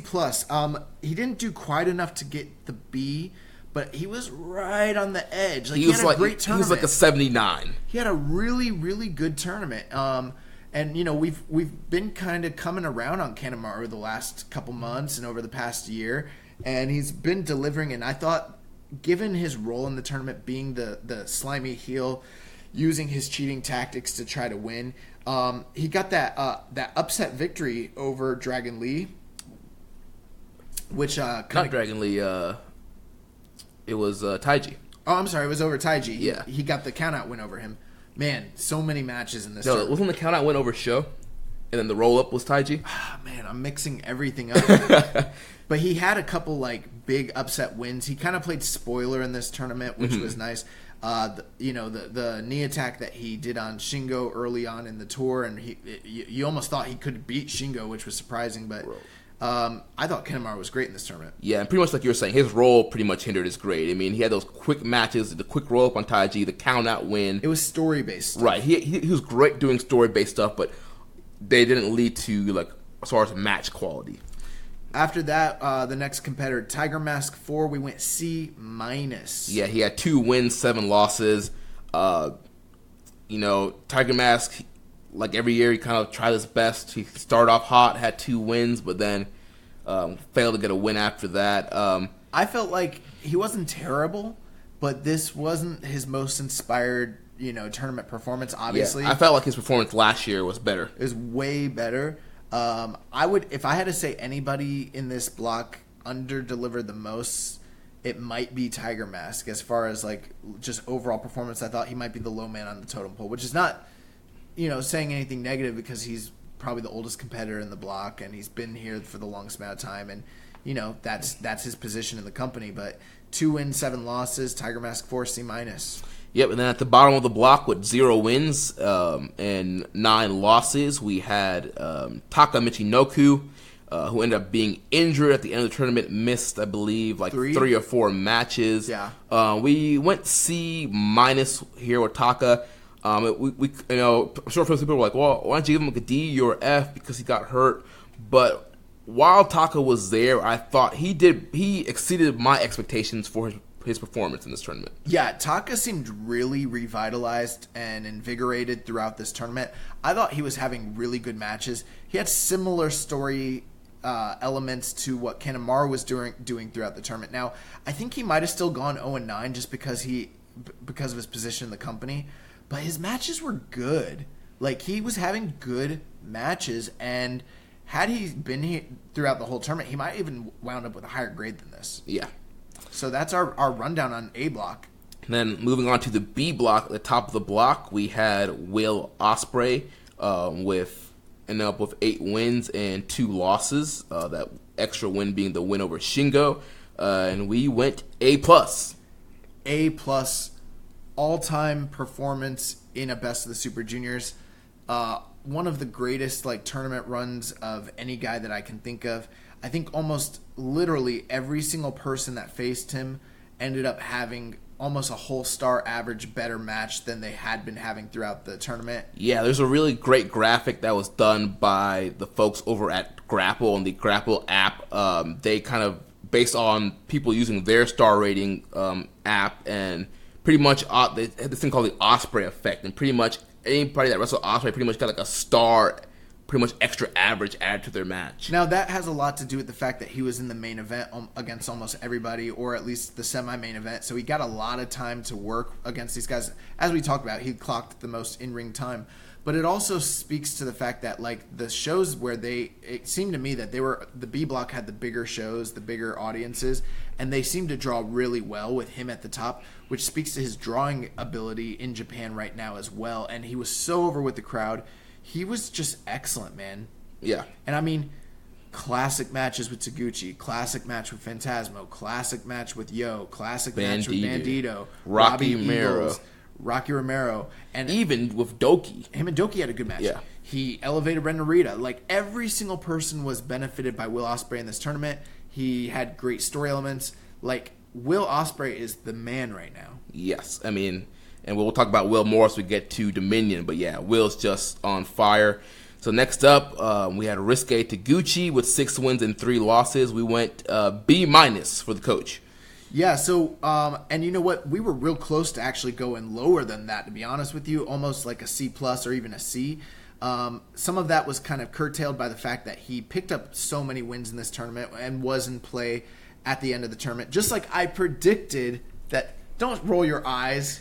I've listened to you've been on 3 podcasts this week on Social Suplex, and every podcast that Taguchi mentioned has come up with you Victory lap. taking that victory lap. Victory lap. You're taking a victory race, you haven't stopped running. Victory lap.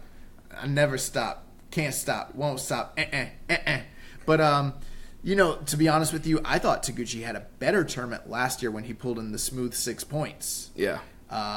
We didn't see a lot of big match Taguchi on this tour, but he did have a great match with Will Ospreay. I'm trying to think. I think the match him and Yo was really, really good.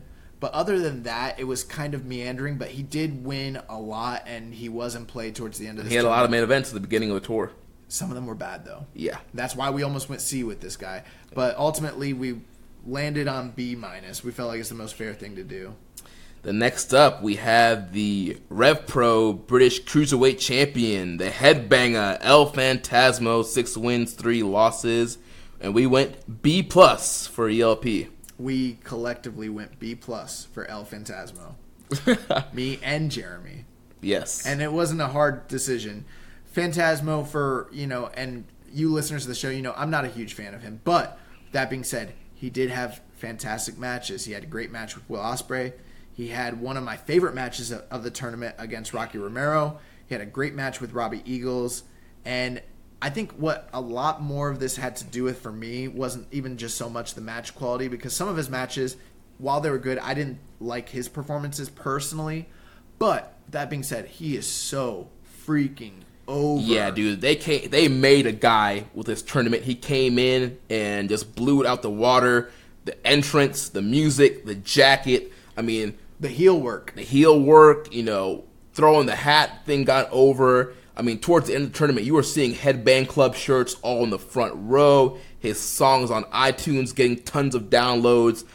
This guy's just become a superstar. And he's a serious threat for the junior title at this point in time. Like, they decided to go with this guy. They did the big, we had the long build-up for who is this guy. We kind of all knew who it was, but when he came in, he made a big impact. And, yeah, they made Phantasmo. He's here. Yeah. So then we have next Bushi, also with 6 wins and 3 losses, and we went flat C. Yeah, real interesting with Bushi because he wound up having equal points with most of the guys that ended up in second place, but he never was really in contention to win this tournament. He just wound up having the same amount of points to kind of make it seem respectable, but ultimately he never really had a shot winning this thing. Look, see, he went on a hot streak towards the end. He lost 3 straight, and then he won the last 6. So he was at a deficit right out the gate, and he lost to all the guys that were in play, Phantasmo, Eagles, and Ospreay, if I remember correctly. Is that right? Yeah. I didn't think Bushi had a single performance that I can think of, aside from maybe the Will match, where I was really impressed. But he wasn't bad. He kind of just pulled a Teton on this side. Yeah. So next up from Roppongi 3K, Yo with 6 wins and 3 losses, and we went with a flat B for Yo. So we went one step higher than Sho on the other block. 6 and 3, he actually ended up with one more match winning total than Sho did, which kind of tells you something. But I thought Yo was very good on this tournament, especially in the early parts. The match with Ospreay was great. The match with Taguchi.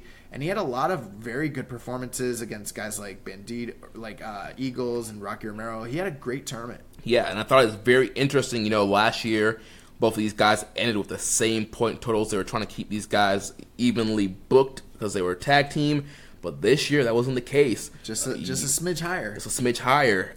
So Yo gets the bragging rights out of all 3 Roppongi 3K members. And I got to tell you, even though I loved some of the matches Sho was in, and I might have even liked some of the matches Sho was in a little bit more, cumulatively, Yo had the better tournament performance all around. Yeah. So next up, we have from Ring of Honor, Bandito. And he had 5 wins and 4 losses. And shockingly, we went C+ for Bandito. We almost could have gone lower, believe it or not. So Bandito came in with all the hype in the world. We've seen him wrestle many, many, many times. I've seen him have incredible matches, but for some reason on this tournament, it did not click. Yeah, he was very inconsistent throughout this tournament.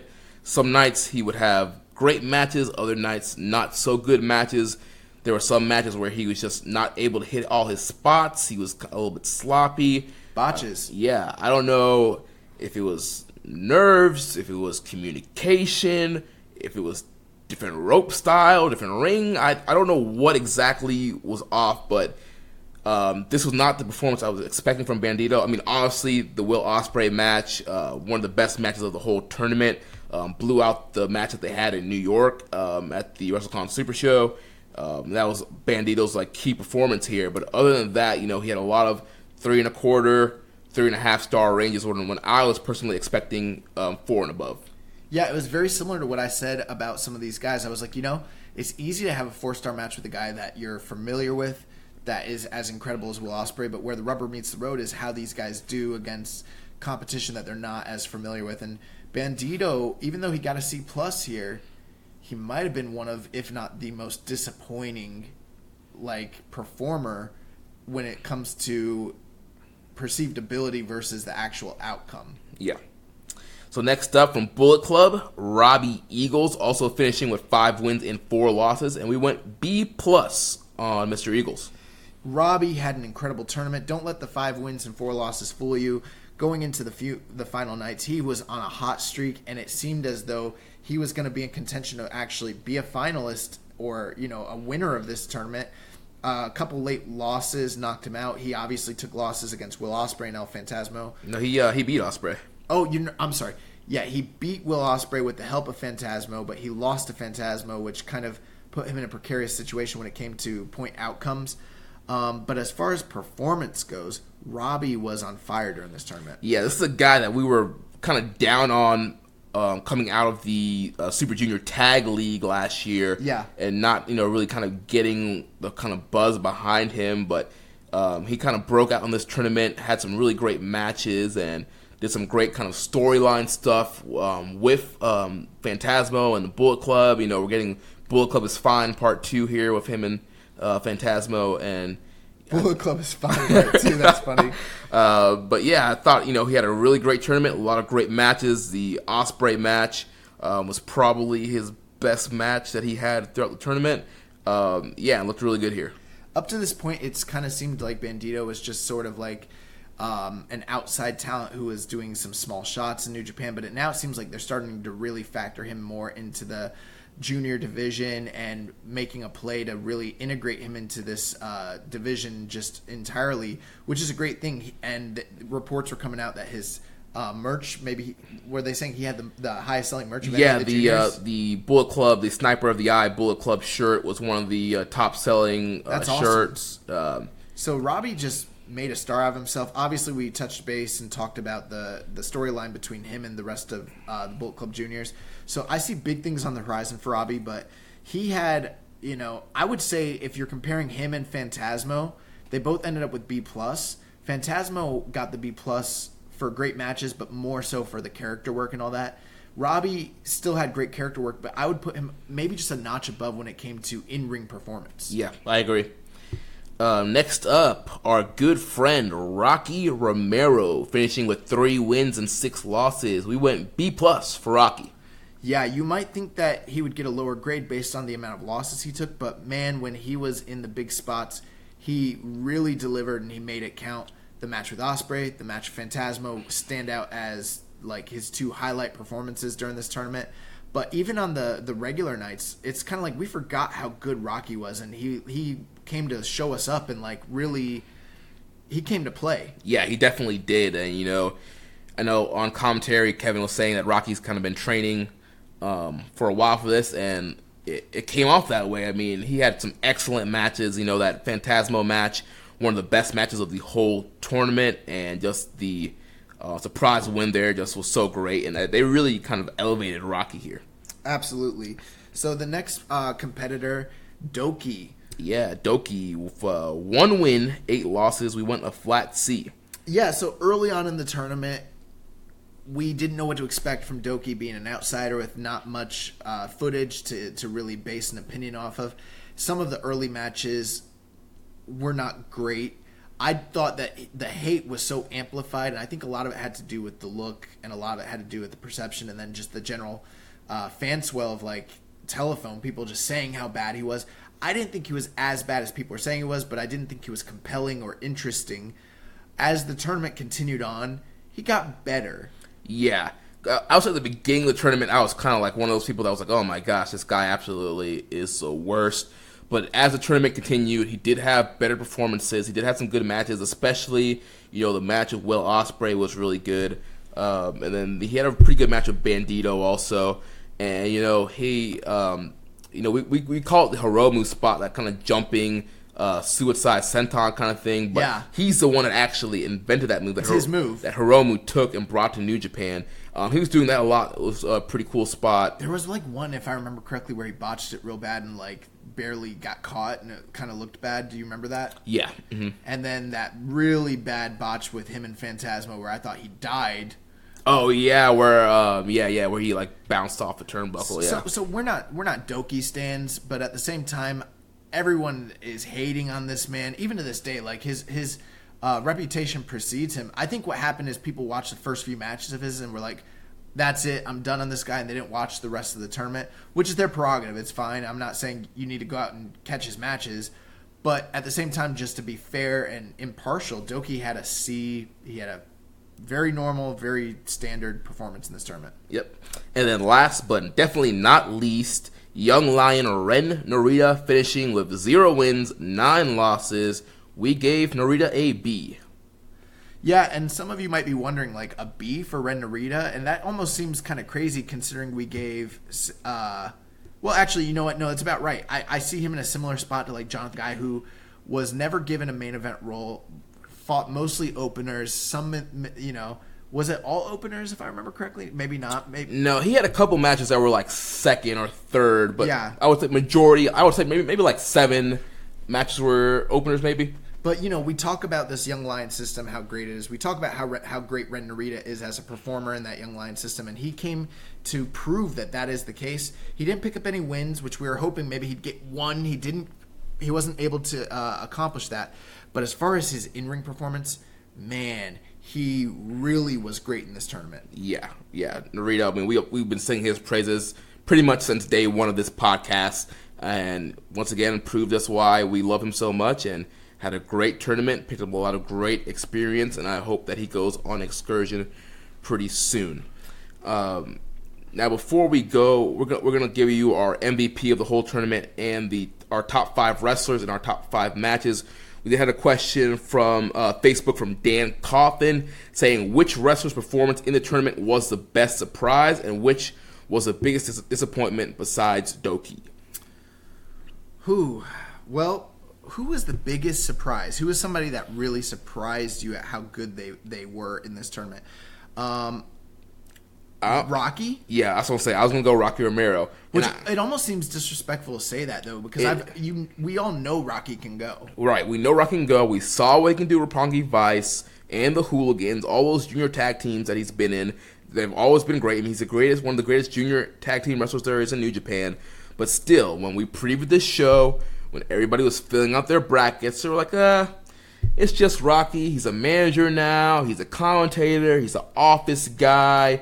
You know, he's going to have some decent matches, nothing, you know, out of this water, but he came out and had some of the best matches of the tournament. By the way, Dan, if you're listening, I didn't overlook your question last week because he submitted this last week. I forgot to mention on the show last week that I was waiting for Jeremy because I thought this was more appropriate to answer it this week. We did not forget you. The one other guy I could think maybe, if I wasn't going to say Rocky, maybe Yo. We know how good Yo is, but I feel like he really elevated himself in this tournament, and it was a good surprise. Yeah. Now, as far as biggest disappointment, Bandito. Hands down, Bandito.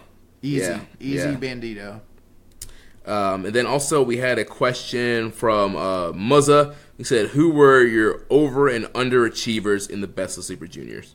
Well, I think we just kind of... it's pretty much the same kind of thing, answered that. You know, some guys that I think underachieved. I thought Bushi underachieved. Yeah. I think pretty much most people that we kind of gave the C grade to were kind of the underachievers for the most part. Yeah, especially the guys in the middle of the pack, like Ishimori underachieved, Teton underachieved. Those were guys that, obviously Bandito, those are some of the underachievers in this tournament. Some of the overachievers, Ren Narita, Jonathan Gresham. Once again, Rocky. Robbie Eagles. Those were some of the guys that really overachieved in this tournament.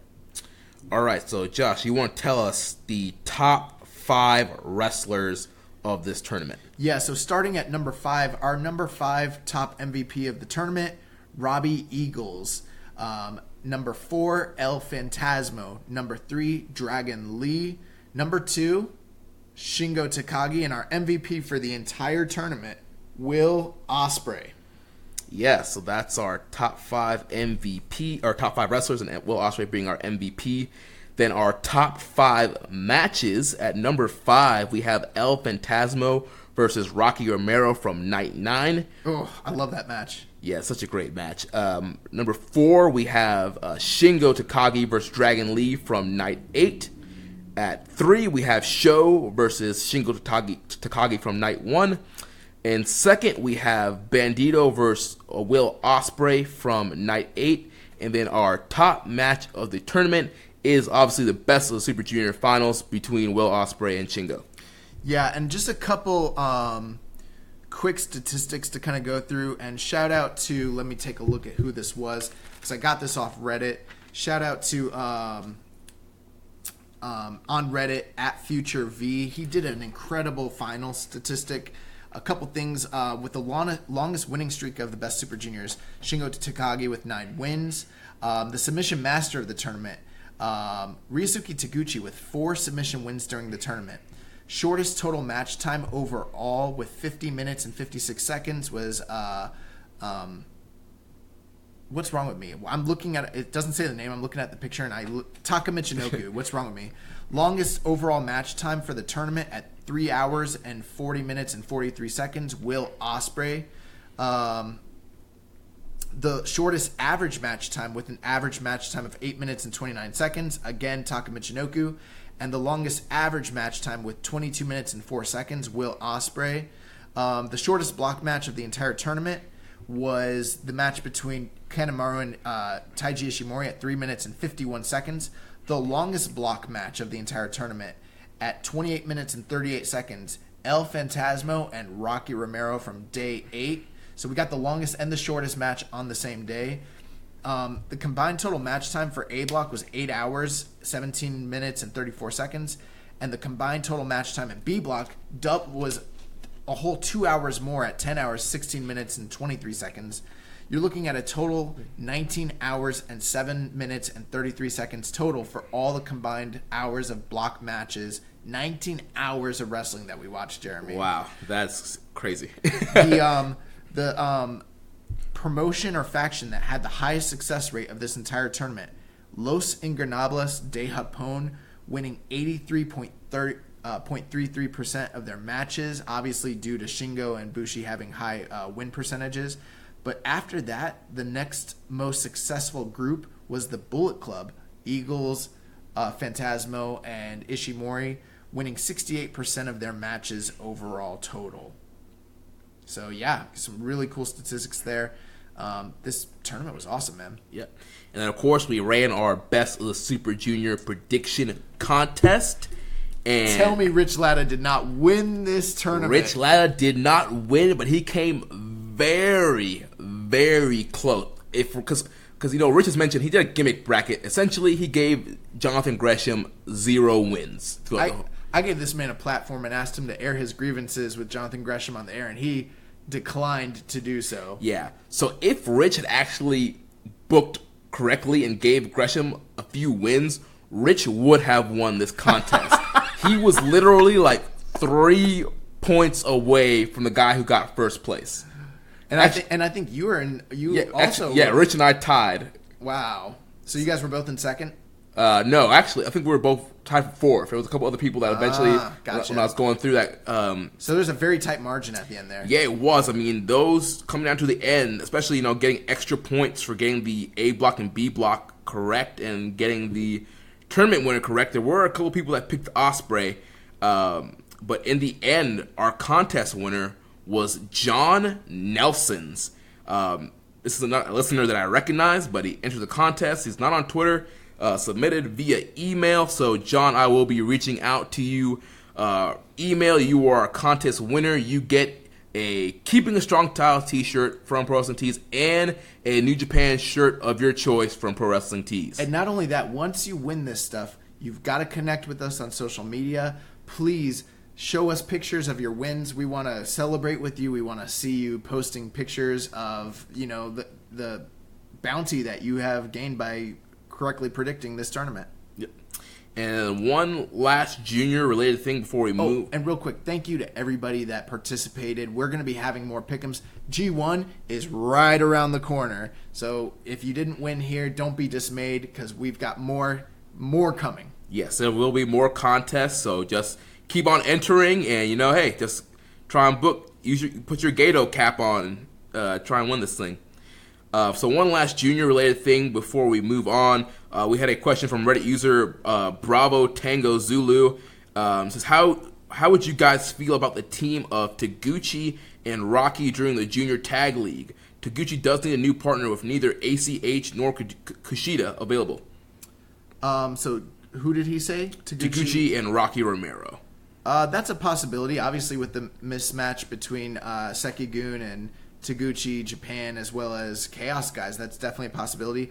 I gotta tell you, I don't really love that idea. I like what they did with Rocky, and I'd like to see him in more singles action. Mm-hmm. And if they gave him a partner, I think I want to see him with someone a little more serious than Taguchi. Yeah, I mean, Rocky has been in part of some really great junior tag teams. And so having him team up with Taguchi would be it would be different, but I would rather Rocky team up with somebody, like you said, a little bit more serious. I mean, Taguchi was part of one of the greatest junior tag teams of all time in Apollo 66. That's true. You know who I'd like to see, just because I'm going to do it for us, Rocky and Jonathan Gresham. For the culture.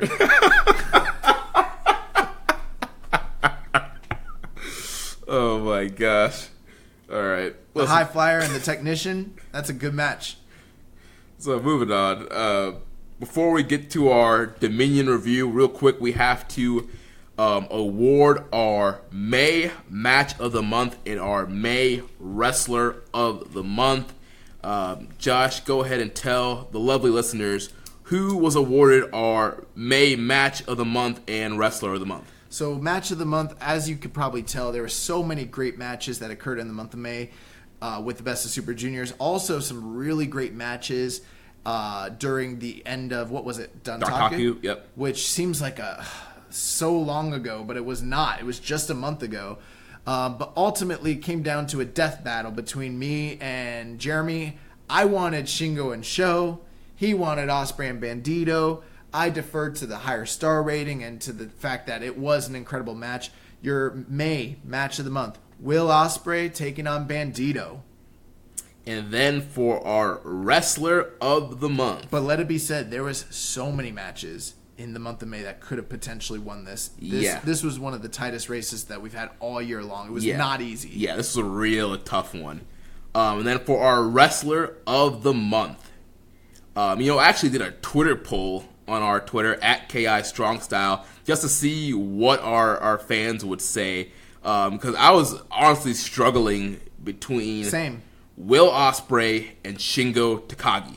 But as time came on and we started seeing the statistics, we started seeing the in-ring quality of the product, it was kind of like story and booking versus in-ring quality is what it really kind of came down to ultimately. Yeah, and I think we kind of gave the nod to the in-ring quality, which makes Will Ospreay our Wrestler of the Month for, I believe, the second time this year. Yeah, and, our year starts in December. He was the Wrestler of the Month in December.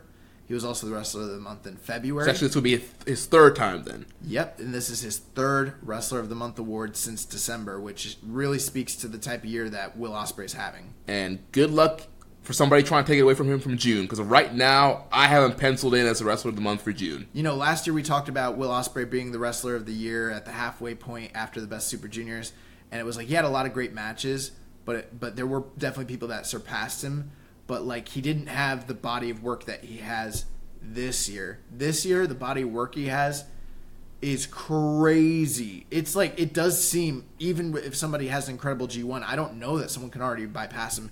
And that's it sounds so hyperbolish, but it's not, dude. This guy has delivered multiple major league 4 to 5 star matches almost every time out all year long in multiple promotions, and big ones too.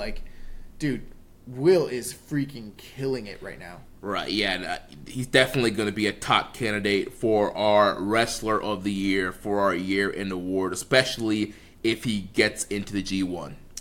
So let's move on to what the ladies and gentlemen came for, our 2019 Dominion review. Yes, from Osaka Joe Hall, Dominion 2019, we had Kevin Kelly, Chris Charlton, and Don Callis back in the booth on commentary. Oh, before we move on, I want to ask you one quick last question. Best Super Juniors, who was your favorite guest commentator? Gino Gambino, Juice Robinson, or who was the third one that they had? Caprice Coleman. Caprice Coleman. Who did you like best out of those three?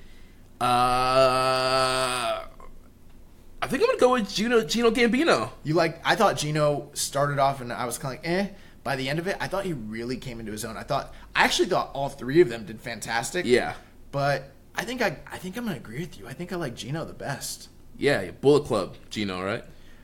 Gino is part of the Bullet Club.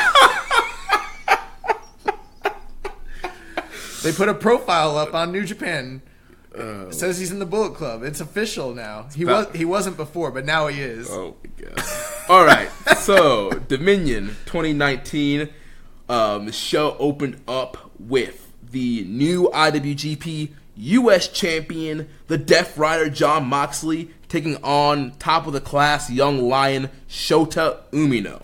Before we start, I just want to say I think it is horrific and awful that it took until literally 3 days before that we got this card.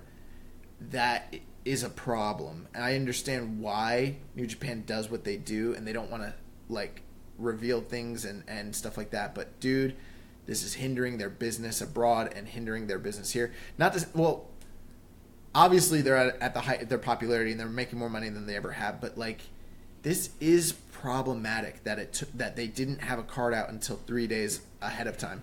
That being said, once the card dropped, dude, I was so excited once I saw this card, and I was like, dude, Jeremy doesn't know. But yeah, I was able. I did have some. Obviously, had some Wi-Fi at a few points throughout my trip. That's how I was able to watch this stuff and kind of catch up on some news. But yeah, I thought the card ended up looking really good. Opened up with this opener with Jon Moxley and Shota Umino. Kind of a great way to start the show. It was a really quick match, only 4 minutes and 9 seconds. It was everything it needed to be. Yeah, Moxley pretty much came out and blitzed this guy, which, you know, when you see this match, you're like, duh, Moxley should blitz this guy. Yeah. But not really. When you see experienced guys go up against young lions do get some time. They get some near falls, and you actually get to the point where you're like, hey, maybe this young lion can pull an upset and catch the veteran slipping. Nowadays, it's that way. Now, this was like, when I talk about Inokiism with Jon Moxley, this is another example of Inokiism because I like the days when the big stars would come in and fuck up these young lions. And that's what Jon Moxley did here. And I was like, this man belongs in 2002 era New Japan. Like, this was awesome. And something also very interesting with Moxley, typically New Japan, normally when they bring a new guy in, sometimes they'll have him face like the young lion or a low card guy first, kind of as a warm up, so you gotta get used to what his moveset's gonna be. Then he has a big match and wins. Here they did it reverse. They gave you the big match, got the title win, and then kind of gave you this little, warm up match here. But to speak to what you were mentioning, with Umino, he's been at the top of the Young Lions class. He's had a lot of great singles matches with Yuji Nagata, with Daisuke Sekimoto, with Hiroshi Tanahashi, with Jonathan Gresham, with Shingo Takagi. And in all those matches, he was very competitive, and he got near falls, multiple near falls, very competitive matches. That is not the story they told here.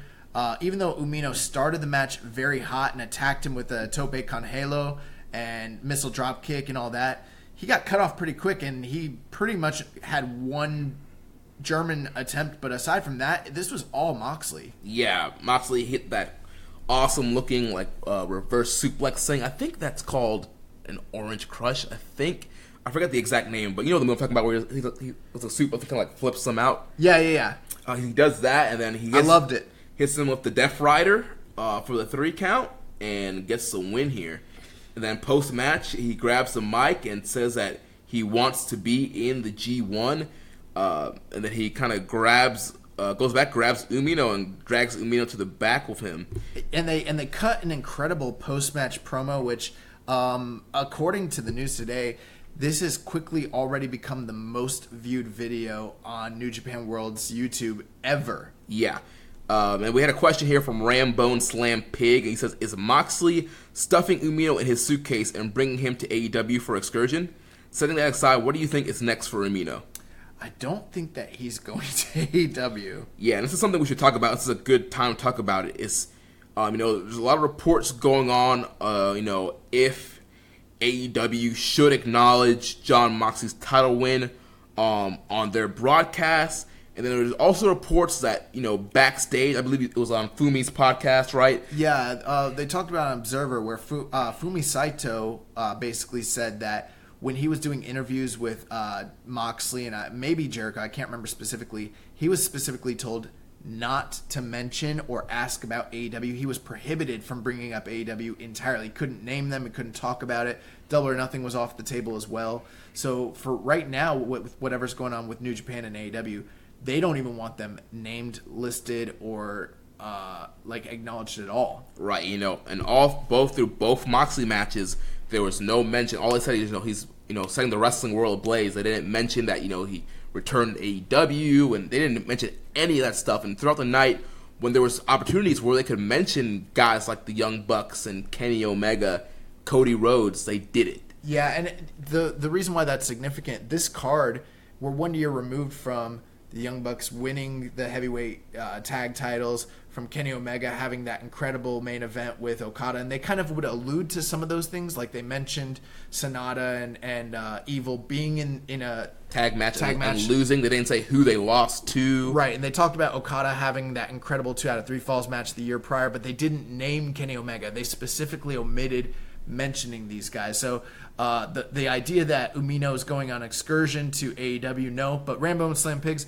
that's a really funny statement, and I think that's hilarious. It was so funny, Umino's cell job, like he was a dead man. Yeah, dude, it was just, and all the the memes and gifs coming out of Moxley holding up Umino have been hilarious. And what's next for Umino? I'm not sure. I mean, he was kind of campaigning to get into the G1, but he's failed to beat a heavyweight. So I don't think that's happening, especially with all the other new G1 guys that we're getting. I think he'll clearly be teaming up with Jon Moxley on the undercard on G1 nights. I think with him, if he does end up going on excursion, they're going to give him a big send-off similar to like what they did with Kawato. That's my gut instinct. Mm-hmm. Now, I did hypothesize, I thought maybe that they would have Jon Moxley kill him, which he did, so that they could write him off and send him on his excursion. That doesn't seem to be the case. John did carry him to the back. They cut the promo, and he talked about how now that he's in Japan, he's going to need a good training partner and tag partner, and it does make sense. We had questions in weeks prior about what John's future was, who would he be aligned with, who would we see him tagging with if, hypothetically, he did go into a G1. I think we got our answer. It's going to be him and Shota Umino tagging during the G1, which makes a lot of sense and which is great for both guys. Yeah, it's going to be good. And also, how hard did you pop when you found out when Moxley grabbed the mic and said he wants in the G1? Oh, dude, I was like, I was ecstatic, man. I was like, this is going to be awesome. Yeah, there's a lot of people who are like, he'll never do the G1. He's not doing it. And I remember like saying, I don't know which podcast it was. I was like, dude, I think he's crazy enough to do it. I think he wants to do it. Well, in Jericho podcast, he hit into it. He's like, I want to challenge myself. Yep. I want to do stuff that that's out of my comfort zone. And we still don't know what the relation is going to be between him splitting his time with AEW and New Japan going forward in the future. But I think right now, if he's going to do it, it's the perfect time. They don't have television. He doesn't have any dates throughout the summer. So there was little hints that this could be a possibility. Now that he's thrown down the gauntlet, we know to expect Moxley in the G1. And as I said on One Nation Radio this past week, if I'm New Japan and I'm trying to draw tickets and draw butts to the seats for that Dallas show that we will be attending, you put him in the main event, night 1, and you put him over somebody big. I don't know if it's Okada. I don't know if it's Tanahashi. I don't know if it's Ibushi or Naito. But you have him beat somebody big on the first night. Personally, I think I would do Okada. And then you can set up a future IWGP title match down the line. And then, of course, Okada can get his win back. I somewhat agree. I don't know if it should be Okada, but it should be somebody. Next up, we had the Jeremy Donovan dream match of the year. Bro, when I saw this match and I was like, oh my God, Jeremy doesn't know. Oh my gosh. Jeremy doesn't know. That Shingo Taki and Satoshi Kojima gonna fight, yeah. Bro, when I saw the Dominion card release and I saw Shingo Takagi versus Satoshi Kojima, I lost my mind, dude. This was awesome booking right here. The strongest arm versus the pumping bomber. You pretty much had Shingo looking in the mirror at his future self. And Satoshi Kojima looking back at everything he was and everything he could have been and wishing He was still that man. One thing that's interesting, so Shingo, during the post-match comments after his loss at the G1, he called out Harold Mayan. He said, give me a heavyweight. I want a heavyweight competitor at Dominion, and they obliged. Now, one thing, too, why this match is significant, I think a lot of fans who are more modern fans don't understand or realize the impact of who Satoshi Kojima was. Like, this guy was one of, if not the top star during the mid-2000s throughout all of Puroresu, a multiple-time world champion, a former IWGP champion, a former Triple Crown champion in All Japan. He wrestled in all the indies. He was the top guy. And I mean, like, he was a bastard. Like, he's like, the way that people look at Shingo now is how people looked at Kojima back in the day. Mm-hmm. Like, just a monster of a man, just a beast. I think also, by the way, he's one of only 2 men to ever hold the Triple Crown title and the IWGP championship simultaneously. So that's another feather in his cap. So to kind of see him and Shingo here, in a way, yeah, it's a dream match. Yeah, and it did not fail to meet expectations for me. I thought this match was very good. It was hard hitting. Kojima, he was a good test for Shingo. Yeah. On a heavyweight, the open weight. Yeah, yeah, I love this match. I liked it a lot. Of course, Shingo ends up getting the win with the Last of the Dragon. Now, he did hit the Made in Japan, and Kojima kicked out of it, so it does appear that is going to be more like a maybe a finisher for guys that are lower on the card, or more of like a signature move, which I was a little surprised by that, but that seems to be where they're going with that. Yeah. After Shingo wins, he also grabs the mic and says he wants more heavyweights, and he wants in the G1. Bro, like, you should have been here. Me, James, and Rich watched this together, and like, first Moxley and then Shingo, we lost our damn minds. I was like, oh yes, like, we've been speculating that Shingo would be in this, but that's so exciting on a show like this to see guys, and it's funny, all these different non-New Japan fans or people that don't like it, they're like, there's no interviews, there's no stories, nothing happens, I don't like just in-ring. Nah, bro, we got 2 awesome promos. It wasn't 15 minutes, it was a couple seconds. Fuck it, I want in the G1. Shingo, give me more heavyweights. I want in the G1. Bro, I'm so excited for this. Yeah.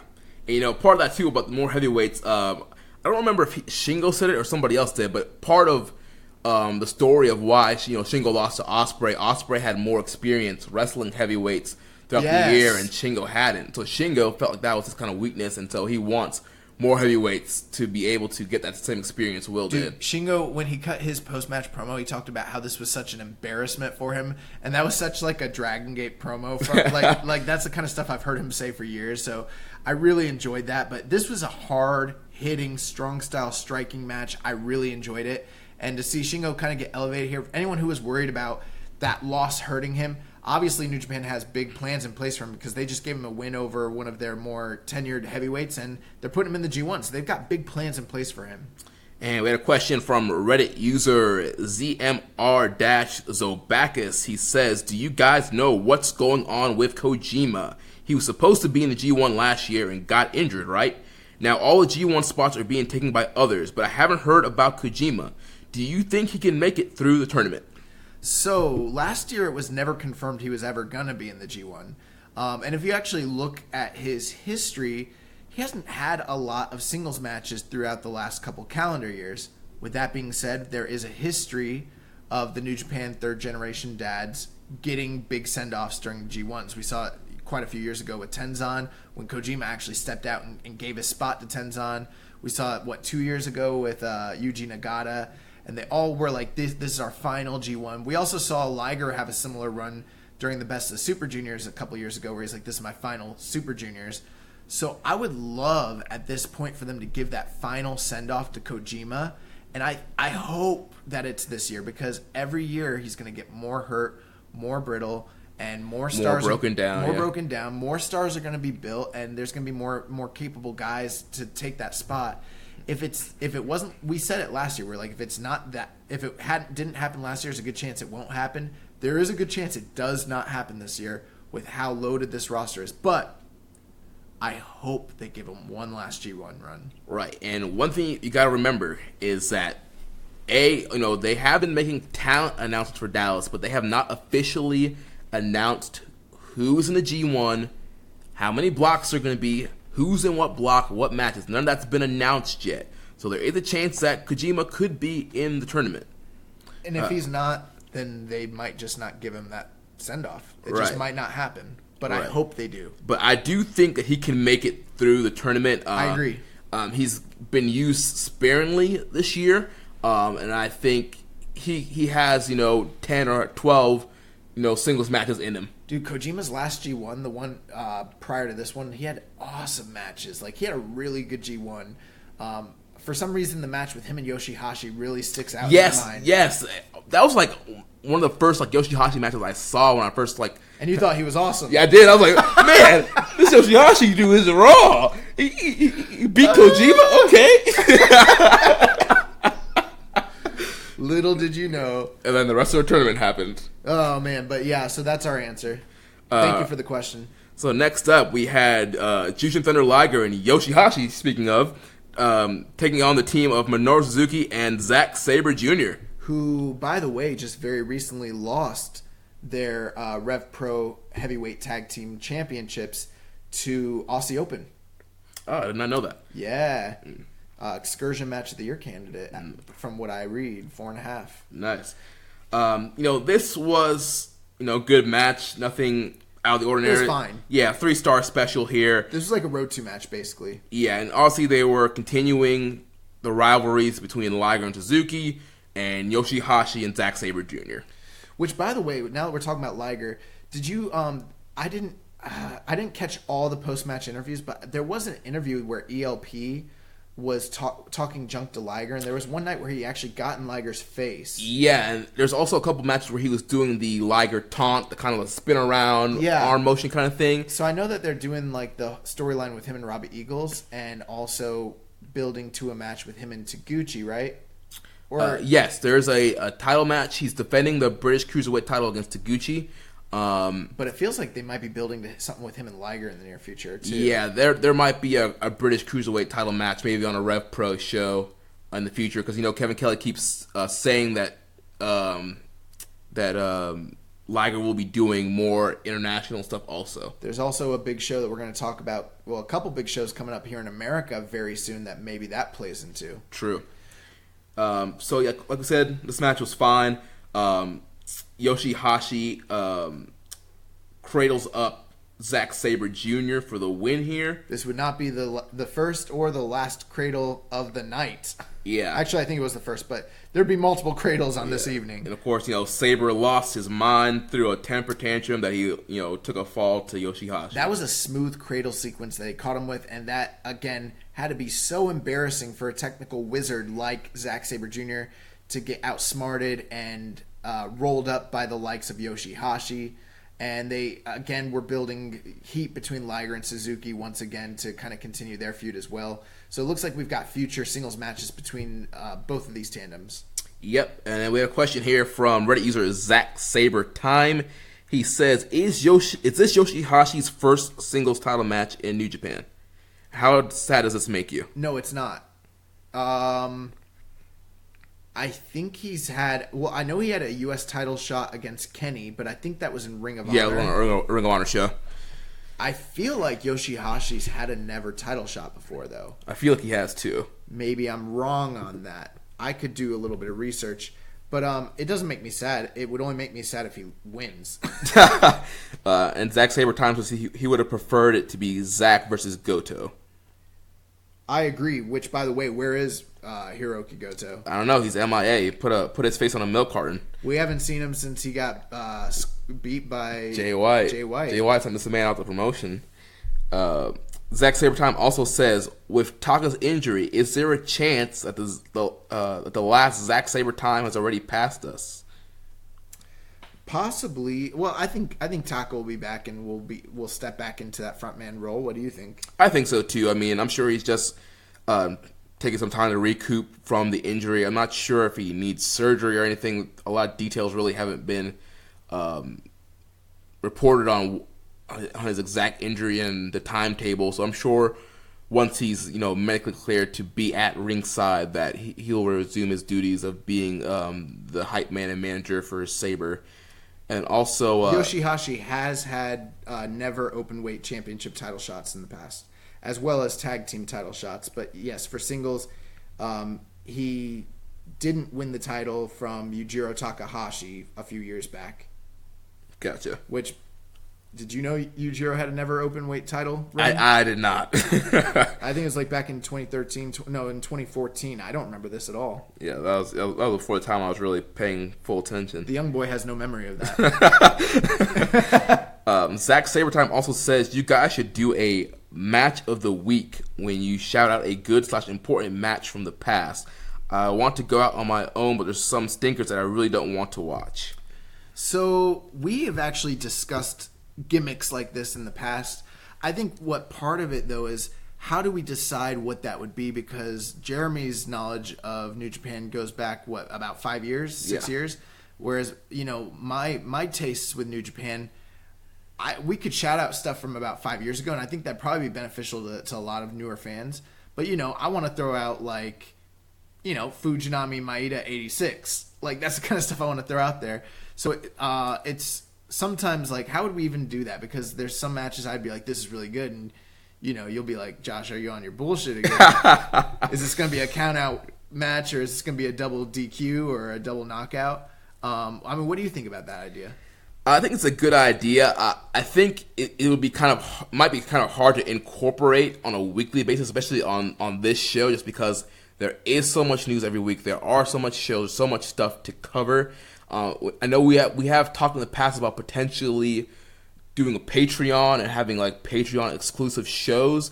I think that might be something maybe for that. Maybe. Yeah. I don't know. I do have a little side project that I've been working on, so get ready for that, ladies and gentlemen. It's coming. But I think I would like to do a match of the week. It's just I would hate to be like, this match is really good and you not know or whatever. And then I make you go watch Inoki and Charles Robbins or what's his name, or Luthez. You know what I mean? But New Japan is doing their free match of the week, and they do put some old school stuff every once in a while. They do, but sometimes some of the matches they recommend aren't. I'm surprised sometimes. I'm like, this match, really? Okay. But that's a great idea. We will keep it under consideration, and you might be seeing that come to the show very shortly. Question from Reddit user Jar of Peanuts. He says, how do you guys feel about ZSJ's upcoming perfect no-loss G1 run and his inevitable 800-day reign? With what title? I'm guessing he's saying that Sabre's going to win the G1, then win the IWGP title and have an 800-day reign. That's never happening. This man's on Rich Latta, Hiroki Goto's road to the Tokyo Dome levels of bullshit right now. It's never happening. I thought it was Ishii. Oh, what did I say? Goto? Yeah. My bad. Ishii. Man, and I would have popped you too if I'd said Ishii. I messed it up. But I'm not excited for it at all because that's not happening. Although he'll probably have a great G1. He will have a great G1. It's everybody takes a loss in the G1. And, they might want to have Zach challenge for the title at Royal Quest this year. That's a good possibility. So, but I don't see them putting the belt on him anytime soon, personally. Yeah, same here. All right, so moving on to the next match. That was a funny question, though. We had the Ace, Hiroshi Tanahashi, teaming up with Taguchi and Juice Robinson to take on the Bullet Club team of Jay White, Chase Owens, and Taiji Ishimori. Yeah, and as soon as this match started, Chase Owens was coming out, and I was like, Chase ain't making the G1. And I got a pop when I said that time, too, so I knew it would work on the show. What did you think of this, man? It was fine. Once again, another little good 3-star affair. Nothing out of this world. I mean, Ishimori's clearly still banged up. He really didn't do much in this match. This match was pretty much the fallout from the Tanahashi Jay White match. Tanahashi was able to get his win back. He hits a very weird looking final cut sling blade looking thing on Chase Owens to get the win here. And it did feel like this was supposed to be the debut of some sort of new finish. I think that finish could potentially have potential if it's hit correctly, but this clearly didn't look like it was hit in any it looked really awkward. I mean, Tanahashi looked just rough this whole match. Bro, Tanahashi looked really, really bad. So much so that I would actually say, out of all 6 men, he looked the worst of everybody. Yeah, he did. He looks like he's hurting really, really bad. Now, I remember him looking pretty rough on that final tour in December, when he was getting ready for the for Wrestle Kingdom, and he was tagging with Will, and Will was doing almost everything.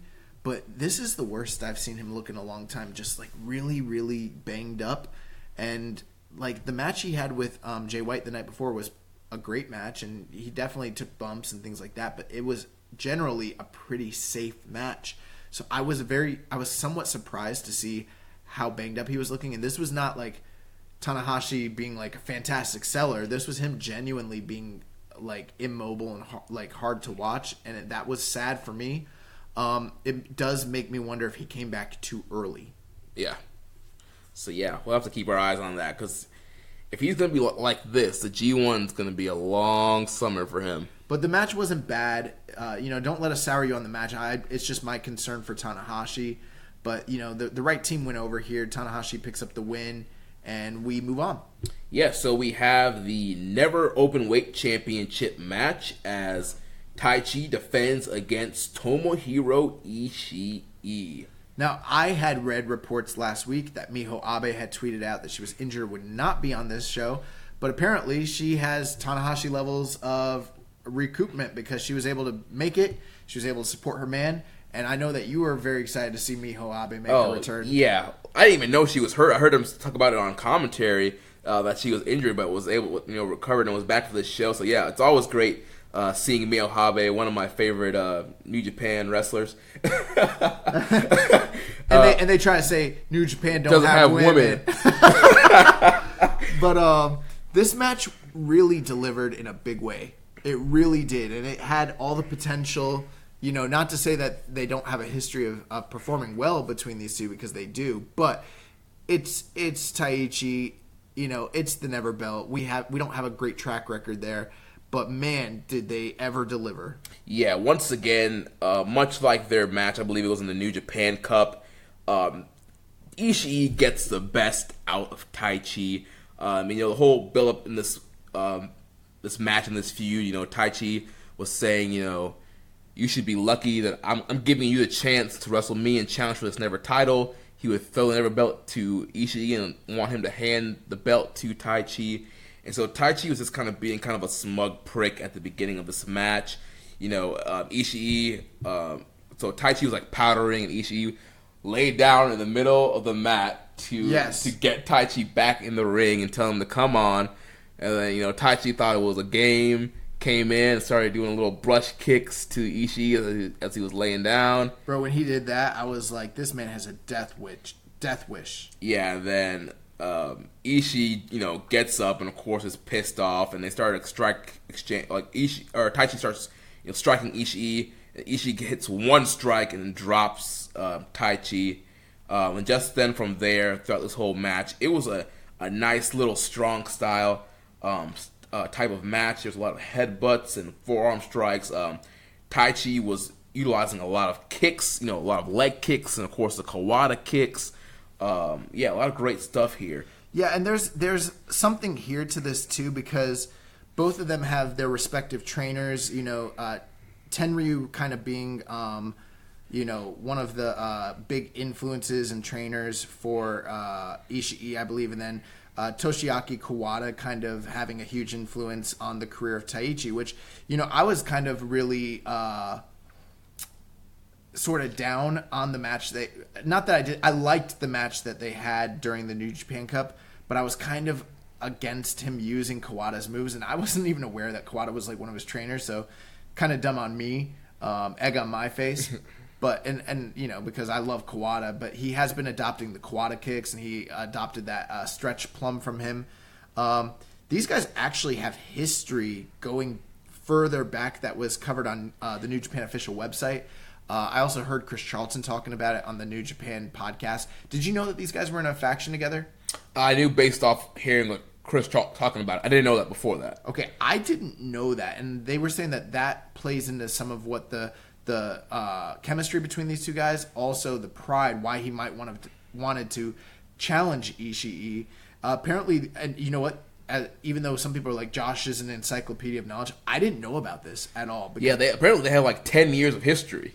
Yeah, so in 2008, he was one of the 4 Black Saints, and that was a team that was made up of Taichi Ishii, Tomoaki Hanma, and Milano Collection AT, and they all had just started their careers outside New Japan and elected to join the company while the company was going through one of its most difficult eras, and they were trying to they were like the black sheep. They were trying to basically come and save New Japan from its dark days, essentially, was the whole idea. And they were also black sheep because they didn't come out of the dojo system. Exactly. And, eventually Ishii became a beloved veteran and this, like, guy that everyone looks up to and sees as, like, being kind of like one of the heart and souls of New Japan now, while Taichi has been despised for over a decade. So that's where some of the heat and the story between these two kind of comes from.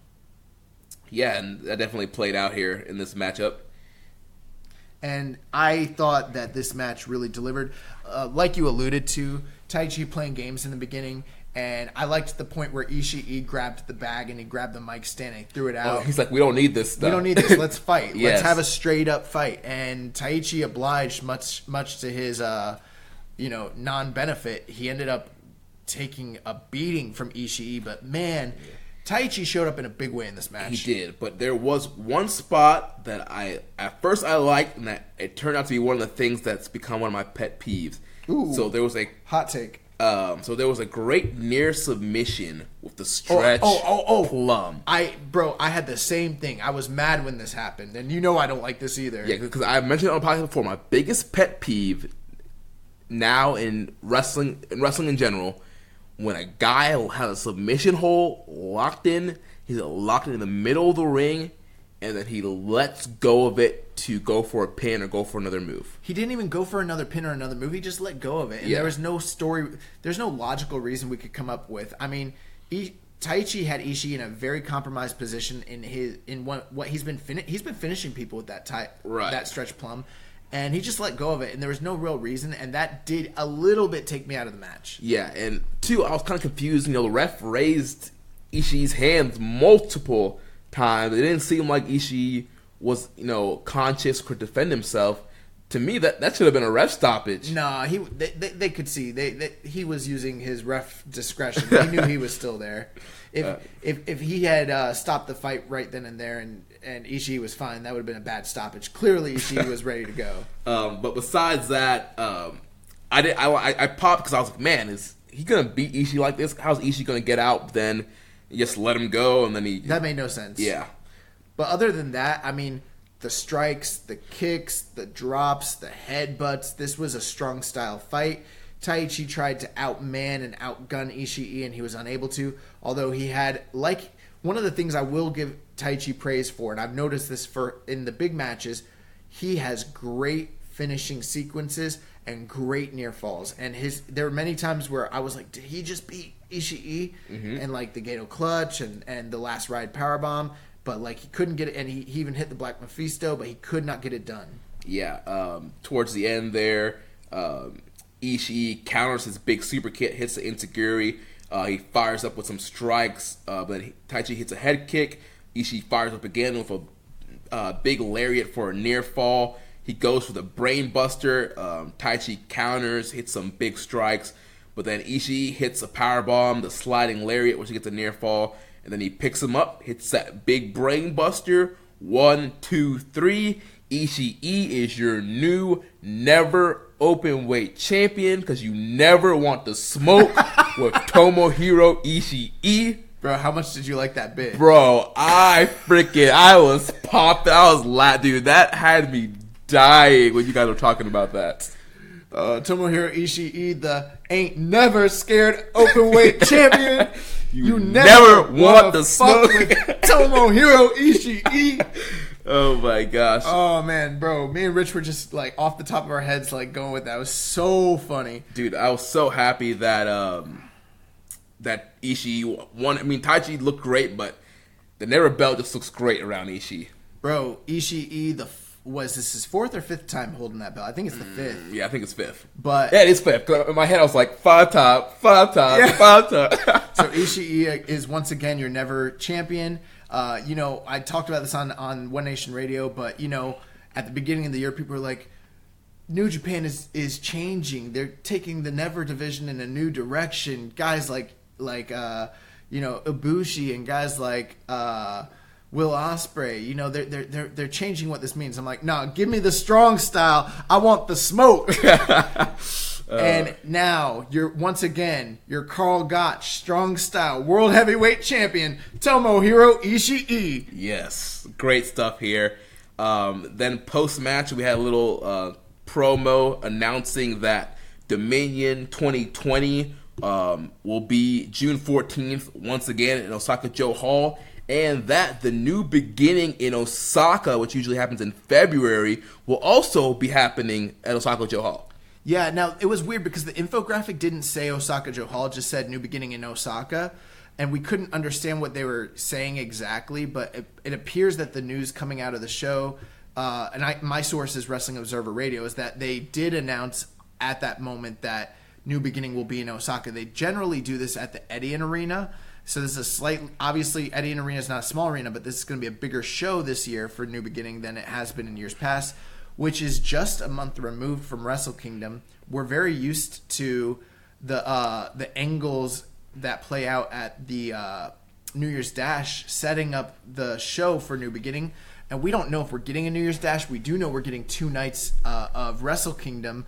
And so you have to assume that if they're not doing a New Year's Dash, that they've got to do something big to set up the angles for New Beginning Tour. And this is just another big, lofty, and ambitious goal for New Japan to expand their ticket sales. That means they got to do something bigger than they normally do for New Beginning to really draw. So that's good news. Right. This is a pattern that we've been seeing, all this year. Bigger arenas, more dates, and so. But I heard rumors that that there's concern about the state of New Japan and their popularity and whether they were really doing well or not. Although the Google Trends don't back that up, the New Japan World download subscriptions don't back that up. That yen, yeah, that May yen, yeah. It's funny because WWE fans, anytime you bring up about like the fact that WWE is like kind of doing terrible as far as like a product, they always want to point to, well, we just signed a deal with Fox and with NBC Universal. We got all these hundreds of millions of dollars coming in, but they never want to look at the business side of New Japan and that they're doing the best business they ever. Everyone was worried about the Elite leaving. Everyone was worried about, these guys overextending themselves, the Western expansion, all this stuff, but things seem to be going just fine right now. Can it last forever? No, nothing does. But man, things are on the upward trend, and anyone who says that they're worried about the state of New Japan, they're delusional. Yeah. So let's move on now to the next matchup here. We had the IWGP tag titles on the line as the IWGP tag champs and Ring of Honor World Tag Team Champions, the Gorillas of Destiny, Tama Tonga and Tangaloa, take on Evil and Sonata from LIJ. So we saw LIJ and Gorillas of Destiny wrestle once again. Gorillas of Destiny win. Let's move on. Yeah, I mean, honestly, there wasn't really much here with this match. I don't think this was a good match. I was less than 3 stars on this match, and maybe I'm being harsh, but I didn't enjoy this match. I think maybe because Tama Tonga bought me a drink, I just want the gentleman's 3 on it. I'll go 2 3/4. Once we've seen these teams wrestle each other a million times. We have no reason to be invested in it. Yeah, and this match there was literally no build for this match. God has been in Ring of Honor. Actually, LIJ was in Ring of Honor too. Maybe they did something on the Ring of Honor tour, but we didn't watch those on not the Honor War of the Worlds. War of the World. So maybe there was a build. Maybe there was a build there. Maybe we're being overly critical. But how many New Japan fans after G1 Supercard have been paying attention to Ring of Honor? Listen, okay, these guys wrestled during this is even counting the matches they had last year, but in December they wrestled during the World Tag League. They wrestled twice. We saw them wrestle in the block, which was a single block. Then we watched them wrestle in the tournament finals. Then in January, we watched them wrestle in the triple threat match with the Young Bucks. Then we watched them wrestle in March during the Honor Rising shows. So in the span of the last 6 months, we've seen them wrestle like 4 or 5 times, not to mention how many times we saw them wrestle last year. And this just goes back to the fact that there's not enough tag teams and enough focus on the tag team division in New Japan. And this crowd, whether there was a build or not, none of that was communicated to the crowd. This is a crowd that is really big on both of these tag teams, very popular stars, and they were like dead quiet because there was no build, there was no announcement, there was no reason for this to be happening other than they're the top 2 tag teams and they're just wrestling. Yeah, so coming down towards the end, Tangaloa fights off the Magic Killer and cradles Evil up, pulls the tights. Actually, I think it was Tama Tonga. That cradle was... We did pop for that cradle. Me, Rich, and James, we popped really hard. We're like, oh my God, this man, Tama Tonga. Yeah, so Tama Tonga gets the win here. GOD wins and retains their IWGP Tag Team Championships. And I know in the post-match promos, they called out the Usos. Yeah, they were calling out WWE tag teams. Right. Pretty much they were just calling out teams, but then they dropped the Usos in a revival. So, yeah, just like us, GOD, they want some new teams to face. They also have been going back and forth on Twitter with the Briscoes, and they are still the ROH Tag Team Champions. I know that they've got their, Best in the World coming up? Yeah. But it doesn't look like that's a match booked for it yet. Well, they already beat the Briscoes again. They had the rematch of the War of the Worlds. Oh, did they? Yeah. Okay. Well, they're still going back and forth on Twitter, so yeah. I don't know. Solid. It was a solid match. It wasn't a bad match, but it just lacked intensity. It was a little overbooked, and we've seen it so many times in a lack of build. And for how great New Japan is, things are not great with the tag division. Right. That's always been the one weak spot, and we've said that from episode 1 of Keeping It Strong Style, because we started during the World Tag League, and during the World Tag League they pull all these teams out of nowhere, and then the rest of the year they're gone. After this, we heard the very familiar guitar strings of da da da da da da da da, and I freaking popped, bro. Oh my God. Actually, I didn't pop that much because I was spoiled on this. I saw it on Instagram and I was pissed that I already knew what was going to happen. Oh, yeah, dude. When I heard that, I was like, oh my gosh, Shibata's here. And I've heard other people say it too. Anytime Shibata comes out, your immediate thoughts like, he's announcing that he's going to return. And, based on the injury he had, he's probably never going to wrestle in a New Japan ring ever again. Let me tell you guys, do something that will horrify you. Online and look up what kind of surgery is required for I always mess this word up, subdermal hematoma. It is horrifying. And the fact that this man had to go through that really will give you perspective on whether or not you think he should or should not be wrestling again.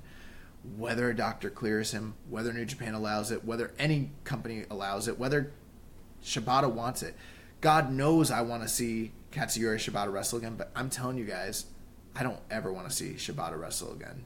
And I think there's a very clear reason why anytime we see him in the dojo and he's doing anything in ring, he has that headgear on, because I don't think he can be in a ring and do that kind of activity without having some sort of protective gear on. Right.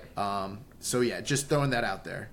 But yeah, so Shibata comes out, he comes on stage and he points to the stage where it's like forever. He just kept pointing, and I was already spoiled, so I knew it was coming, but like Rich and James were like, okay, what's happening? So was I. I was like, come on, move it along, like, what's going on? But I kind of liked it because it really built up anticipation. Well, first I thought it was like Dragon Lee, because Dragon Lee, he's a big fan of Shibata. He wears a wrestler t-shirt and does a lot of Shibata moves in his matches. And commentary didn't know what was happening either, apparently, and so they were really, or if they did, they acted like they didn't. They were really putting over the idea that he was seconding Dragon Lee, which would make sense. Yeah, it would.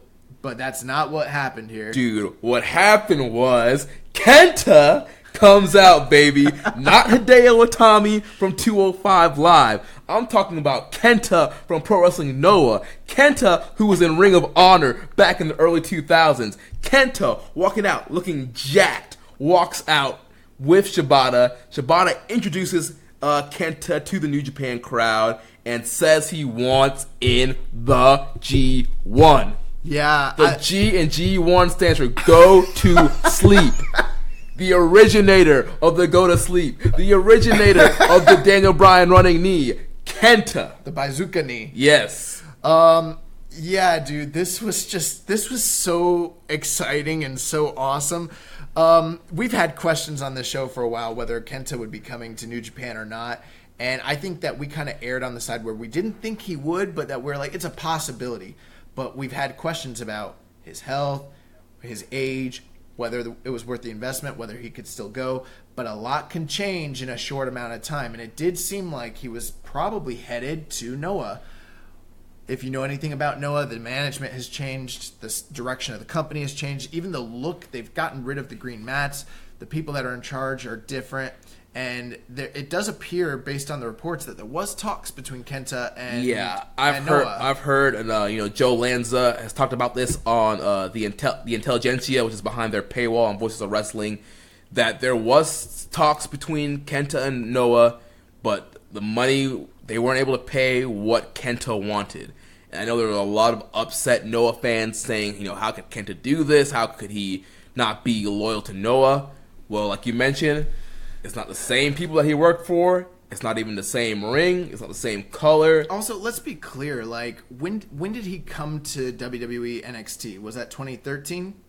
2012? Something like that, yeah. It was like 5 or 6 years. Okay, it's been like 6 years since he was in that company. It's not like New Japan poached him from Noah when he was their top star or something like that. It's like this guy's been gone for a long time. He's a free agent. This is very different. Like, if you wanted to have issues with like what happened with Ishimori and Noah, you'd have a real argument. Or Kanemaru and Noah. This is totally different. Now, I do understand that there are people who are disappointed about it, and they can definitely have that opinion, and I'm not even saying that they're wrong, because who wouldn't want to see one of your favorite stars return to the promotion that he came from?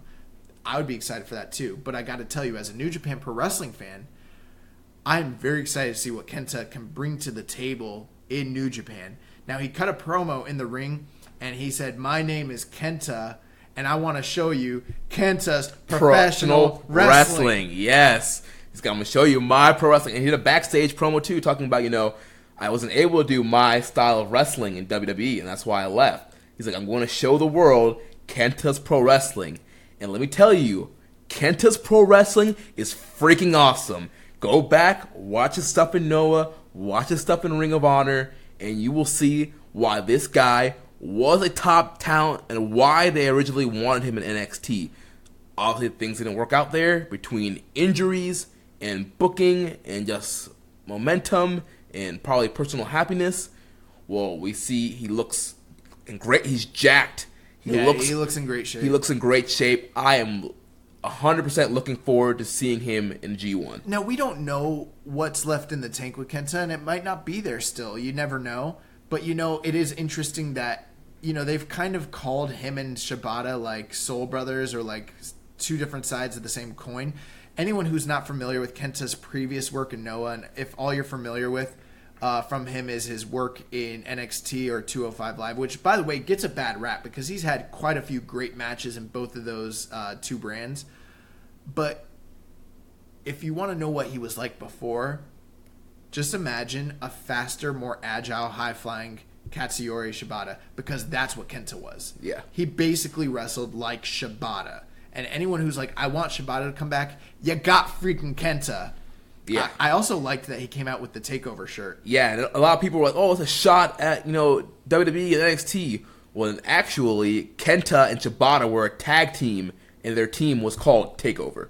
Oh, I didn't know that. I actually thought that this was a shot at WWE because I think it's like it might be a double because it does have the yellow. Coloring is yellow. I'm not sure what their original color were, but they were a team at one point in their careers called TakeOver. I think it is still funny that it's a black shirt with yellow takeover. That's funny, but that's a good bro. Look at Jeremy with the knowledge. My God, professor. But dude, this like with the injection of these three new guys in the G1, it just makes me that much more excited for what's on the horizon. And I gotta tell you, man, if I'm New Japan, if he can still go and he can still deliver, I think that maybe down the road, he might be a very strong title contender against Kazuchika Okada. Oh, yeah. That's a money match. That's a money Okada versus match. Kenta?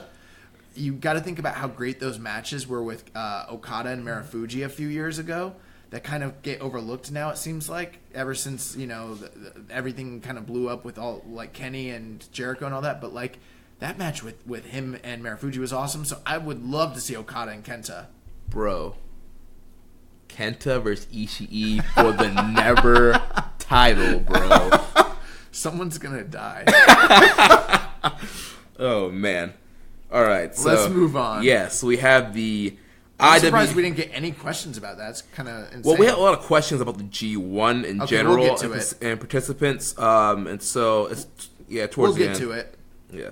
Well, actually, this one question is more specific about Kenta, so I'll ask it right here. From Reddit user Jar of Peanuts, he says, do you guys think Kenta is just doing a G1 appearance, or do you think he signed a contract?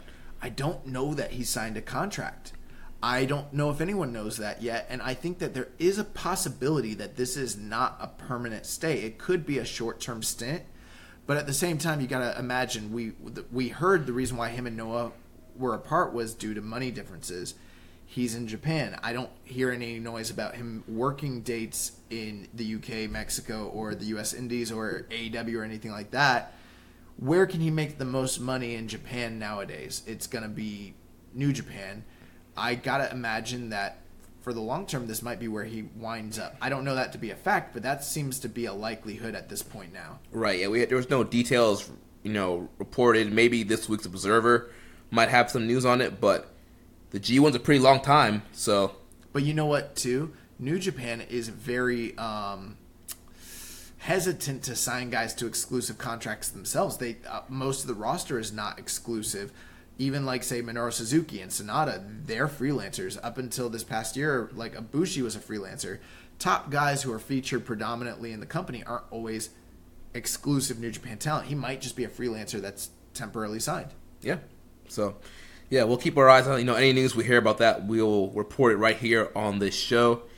So next up, we had the IWGP Junior Heavyweight title match as the Best of the Super Junior 26 winner, Will Ospreay, challenged the IWGP Junior Champion Dragon Lee. The Dragon Slayer, Will Ospreay, was planning on slaying another dragon.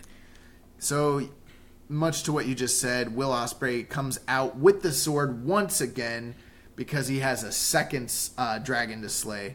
And boy, oh boy, it's like these two guys heard that, Ospreay and Shingo was a match of the year contender, and I don't know if anyone can outdo it. And Dragon Lee said, "Hold my beer." Yeah, dude, this match was freaking incredible. I also went 5 stars on this match.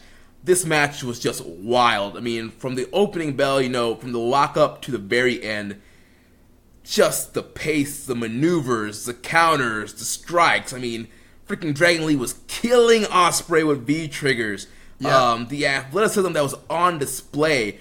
Dragon Lee doing his signature over the rope hurricane spot, and Ospreay freaking lands on his feet. Are you freaking kidding me, bro? Bro, when I didn't expect that to happen. Like, that was actually a little bit later in the match. They'd already done a lot of crazy stuff, and as we were watching it, James Boyd was like, "Are they going to do another stupid, idiotic, crazy thing right now?" And I think there's still that fear about the apron spot that Ospreay took last year. So for some fans, there's still that fear that something like that's going to happen. Instead, we got exactly what you mentioned, where Ospreay landed on his feet.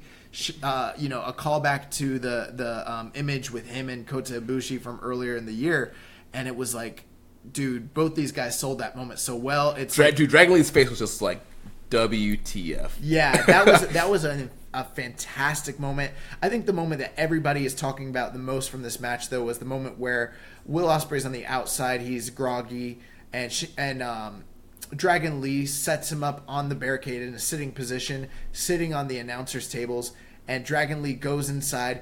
He runs full steam ahead, hits a tope suicida, and bro just dives straight through Will Ospreay. They knock over Milano Collection AT. I thought that there was these guys could have really, really hurt themselves here, especially Dragon Lee. Yeah, that was probably one of the most dangerous spots of the match, and the crowd got behind Milano, did some Milano chants to try and help him get back into things. But yeah, dude, Bro, seller of the year, Milano Collection AT. Like, my best sellers in New Japan right now are like Milano, Ishii, and Red Shoes. And then the Young Lions collectively. Those are the that's going to be a new award category. Seller of the year, Bumbler of the year. But it's going to be called the Tomohiro Ishii Bumbler of the Year. Best award. Bumbler of the Year. Yeah. Oh my gosh. Yeah, dude, just so many crazy stuff. I mean, Ospreay hitting Sasuke's special. There's just so many amazing moves and counters. Dragon Lee doing a Shibata drop kick. Freaking Ospreay's corkscrew moonsault to the floor. Yeah. That was nuts. Yeah, and he hit that on Taguchi a few nights prior, and it's just so incredible how a guy like him can do such a move that seems so uncontrollable and just hit it with such precision every time. It's insane. Yeah, then Ospreay hitting out, countering out of the Desnukadora with the Osaka Street Cutter for a near fall. We had that spot towards the end where they're trading knee strikes. And then Lee finally drops him, but then Ospreay hits a hook kick. Lee hits a knee strike and a reverse Rana, but then runs into a Spanish Fly from Ospreay. Now, pay attention, because the Spanish Fly was the move that closed off the sequence at the end of the Shingo match to set up his finishing sequence, and that's exactly what happened here again. It was the same thing. Right. It's almost like Dragon Lee didn't watch the tape on his opponent to see what happened just the night before. Either that, or it's kind of like a Deontay Wilder right hand. You know what's coming, but you can't stop it. I think that was the case.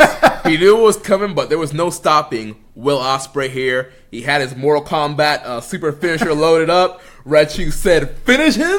And that's exactly what happened here. He hits the kick. He goes for...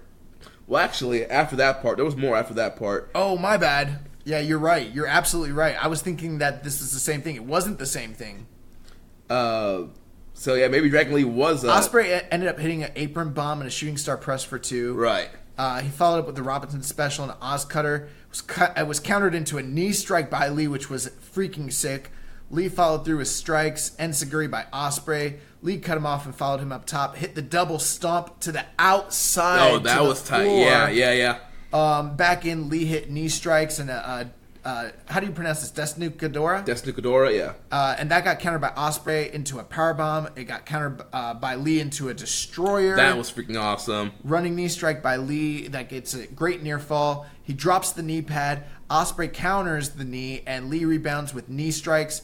He tries to hit the Desnukadora again. It gets countered. And when he's trying to run, he gets hit with this insane hook kick by Ospreay. Right. And then another.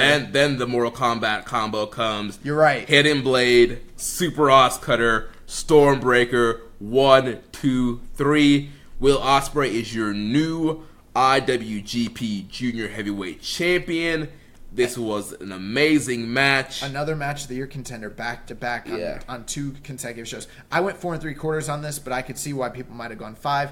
I preferred.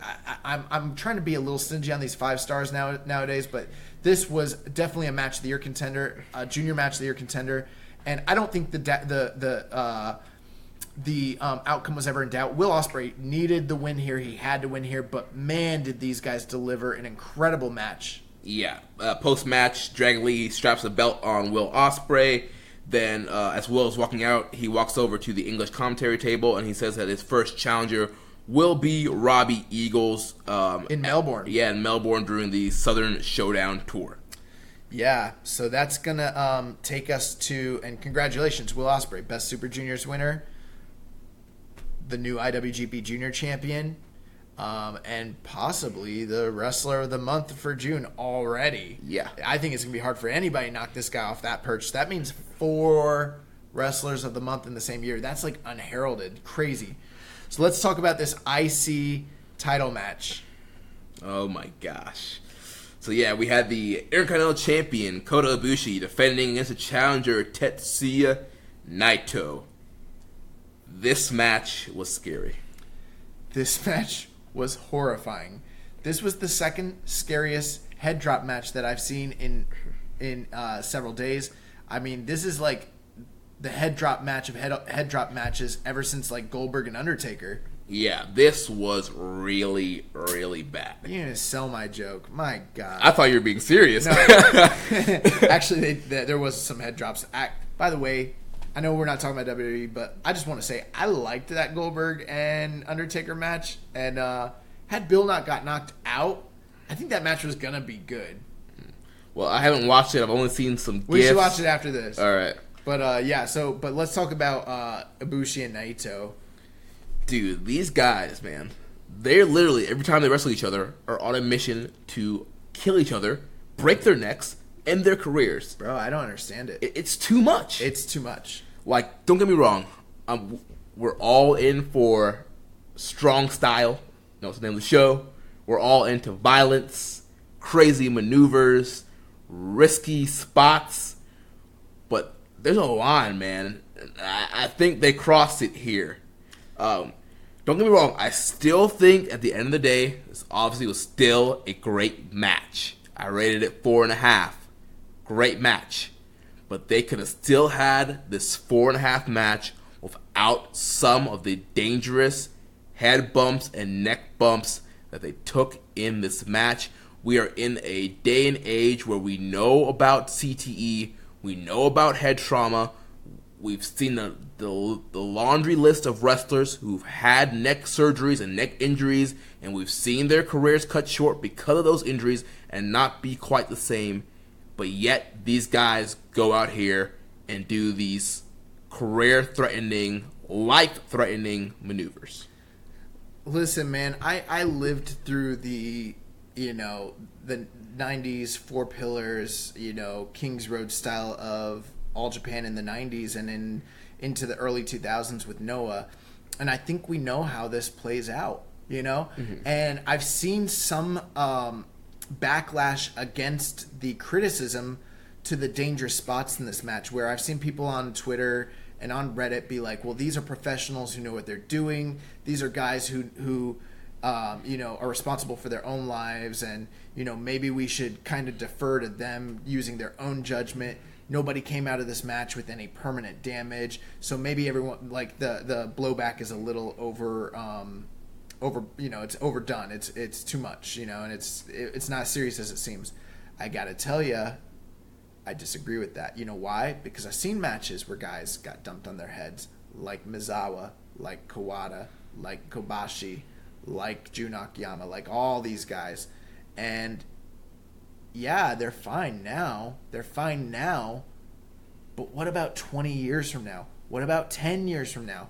What about when one of these guys has a miscalculation and they die in the freaking ring?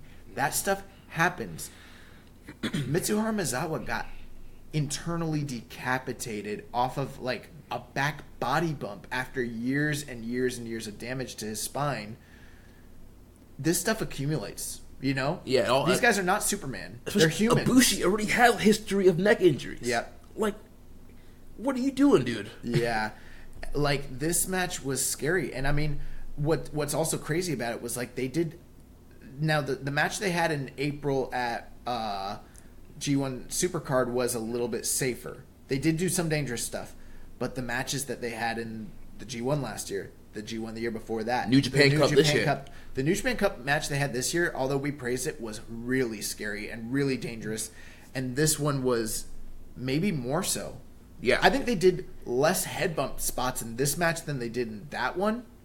But this one, they seem to go worse. Yeah. And they seem to be more impactful. This was bad. And I mean, the major spot here is when they're fighting on the apron. Both of them trying to do moves to each other on the apron. And then, Naito gets the waistlock on. He's teasing a German suplex. And then he does it. He kills Ibushi. He German suplexes him in Ibushi's head. You just hear a loud thud across the side of their apron. Bro, his head crumbled into his chest cavity the way that Rose Namajunas' head looked when she got dumped on her head by Jessica Andrade a few weeks ago in the UFC. This was so freaking scary. And, like, I gotta wonder, what did you think they were even trying to do? Bro, honestly, I don't know. I don't know if it was supposed to be a straight German, like, back flat on the apron, if he was going to German him to the floor. I think maybe he was trying to do the German where he flips all the way over onto his stomach onto the floor, and even that is freaking insane. But here's the thing.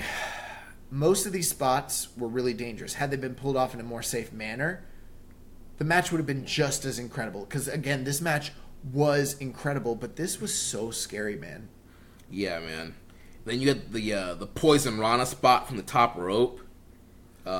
There was multiple Poison Ranas in this match. Yeah, but I'm talking about the super one. From No, the top. I know you are, but yeah. it wasn't just that. There was multiple of them, but Yeah. that one was scary too. And it was like, yeah, this guy got dumped on his head. You don't know if he's okay. Maybe you should go home. No, we're gonna keep doing like crazy spots. And then like Naito got dumped on his head multiple times after that, and it's like, how can I know that they're professionals and they trust each other, but it's like that guy obviously got hurt, and he's good enough for you to like trust him with your life and your body. This was insane. Yeah, dude. Like, honestly, like, I wouldn't book these guys against each other again for a while. Now, a couple things before the match started taking the dangerous toll. They actually worked a much slower pace. Mm-hmm. Very similar to, it reminded me in some ways of the match that Okada and Kenny had at the Dome after they had to follow Naito and Tanahashi, who had a killer match prior to that, and you weren't sure if, the crowd was going to be gone. They had to obviously follow that incredible junior match just before this, and they started working a very safe and slower paced match to kind of bring the audience back into it. I also noticed that Naito was very heelish and very LIJ tranquilo in this match. Mm-hmm. And he was getting quite a few boos in the early portion of this match. But once they started getting going, the crowd wanted both these guys to get up. They got behind both of these guys in a huge way. Which, by the way, another thing, Naito. Everyone is talking about, there's so much talk about where Naito is in the company, and is he done, and, should they be putting the IC strap on him again, and him getting saddled with the Bushi again, and is his popularity waning? I'm pretty sure I heard him get the loudest pop of the night. Dude, when I was watching this with headphones on, when he came out, bro, the crowd erupted. He got the biggest pop of the night coming from the Osaka crowd that hated him. Yep. Only a few years ago. Yep. And now he has them in the palm of his hand. Now, there was initial reports that Ibushi was banged up and hurt after this match, which you couldn't blame him. How could he not be? The newest and most recent reports are that he actually has only suffered a black eye.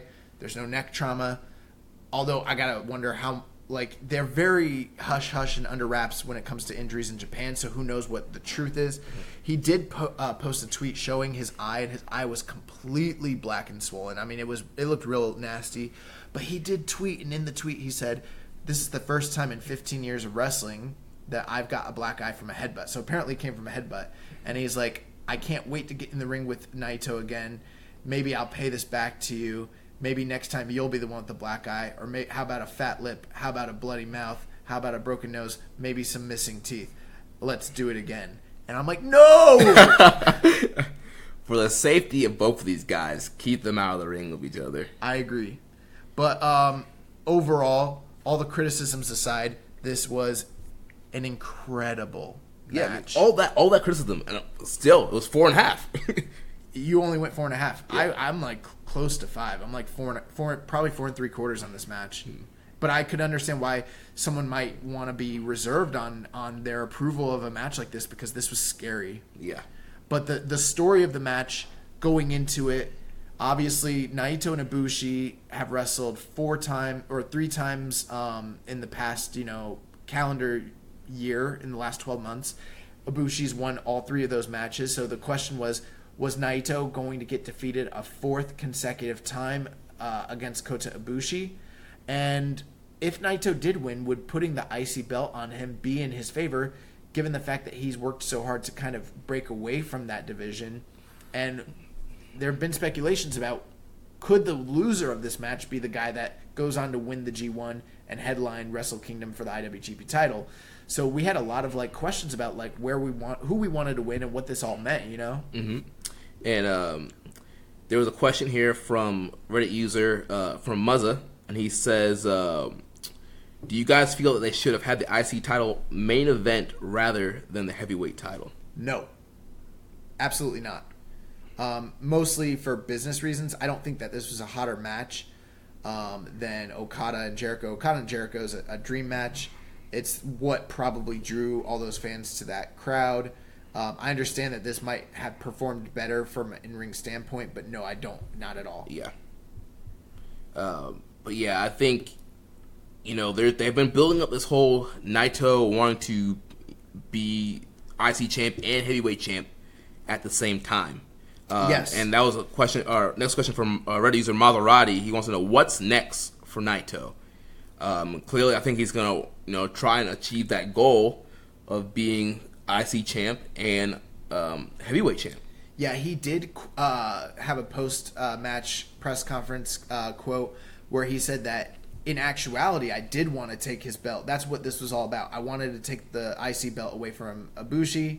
He said, I can't say that I'm any closer to my goal of holding both titles, but this was the first step. So he basically had allusions to the fact that he wants to be the IWGP champion while simultaneously holding the IC title.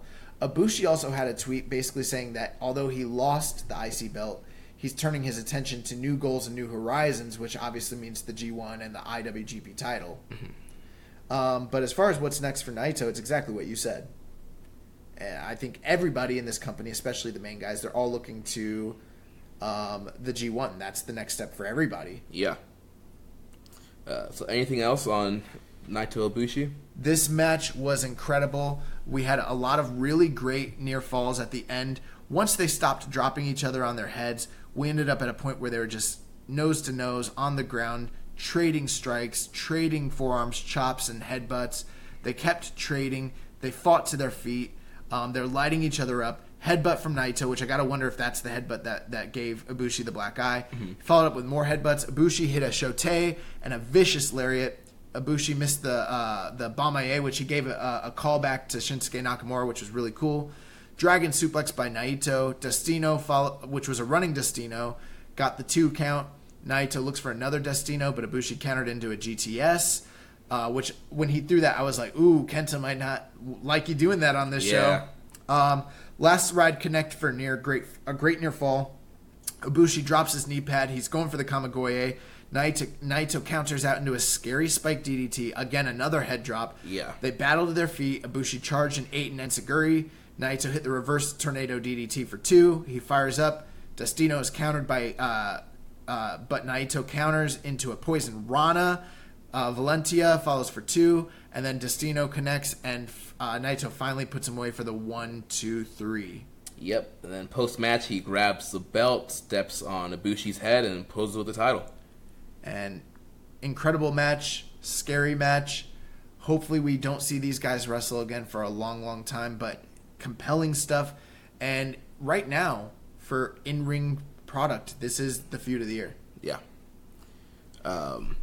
Before we go on to the main event, there was a question. Oh, how about Naito stepping on Ibushi's head as he held up the title at the end of the match? Did you catch that? Yeah, that's what I just said. Oh, my bad. Sorry. But yeah, that was definitely a little like jab to Ibushi, and definitely has turned this rivalry more personal than just competitive. Well, I think it's always been somewhat personal. The story being that these guys are the same age and see each other as being very fierce rivals, you know, in this company, and both them vying for that top spot that Okada holds. You know, that really does play into it. Yeah.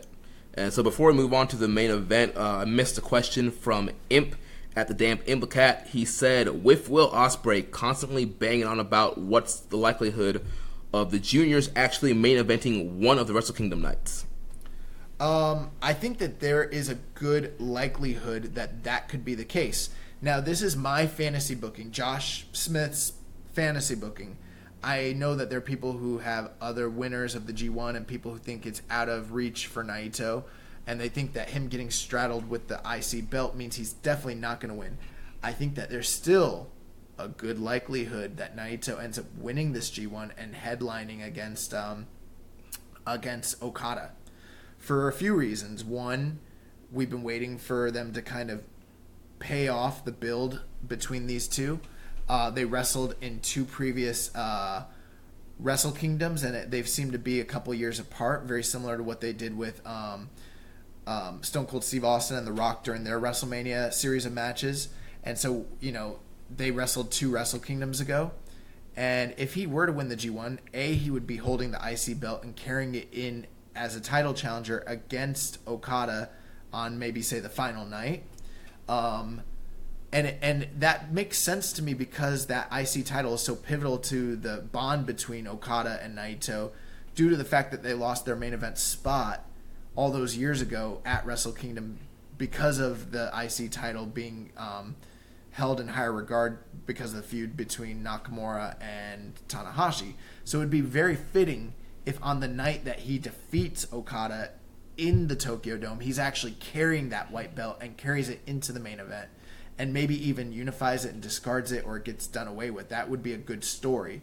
I don't know if they go that way, but if they do that, then you got to figure there's a good likelihood that at that point the next most important title is the junior title. And you could headline with a big star like Will Ospreay on the first night of Wrestle Kingdom. Could you do Ospreay Shingo too? You could. And that would draw. That would draw. Yes. You could. I think that's the match you would need to do if you're going to. Or Hiromu. Oh, yeah. Or Hiromu. Yeah. Woo! Oh, man.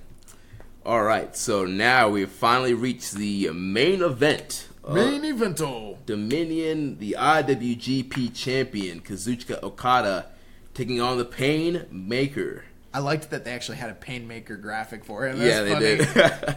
The number 1 contender for the AEW Heavyweight Championship, Chris Jericho. Chris Jericho is the lineal AEW World Heavyweight Champion right now, sir. The number 1 and number 2 competitor faced off on the very first night of the company's history. He is the lineal champion as of now. This was champion versus champion. This was Rick Martel versus Ric Flair. This was Bob Backlund versus Ric Flair.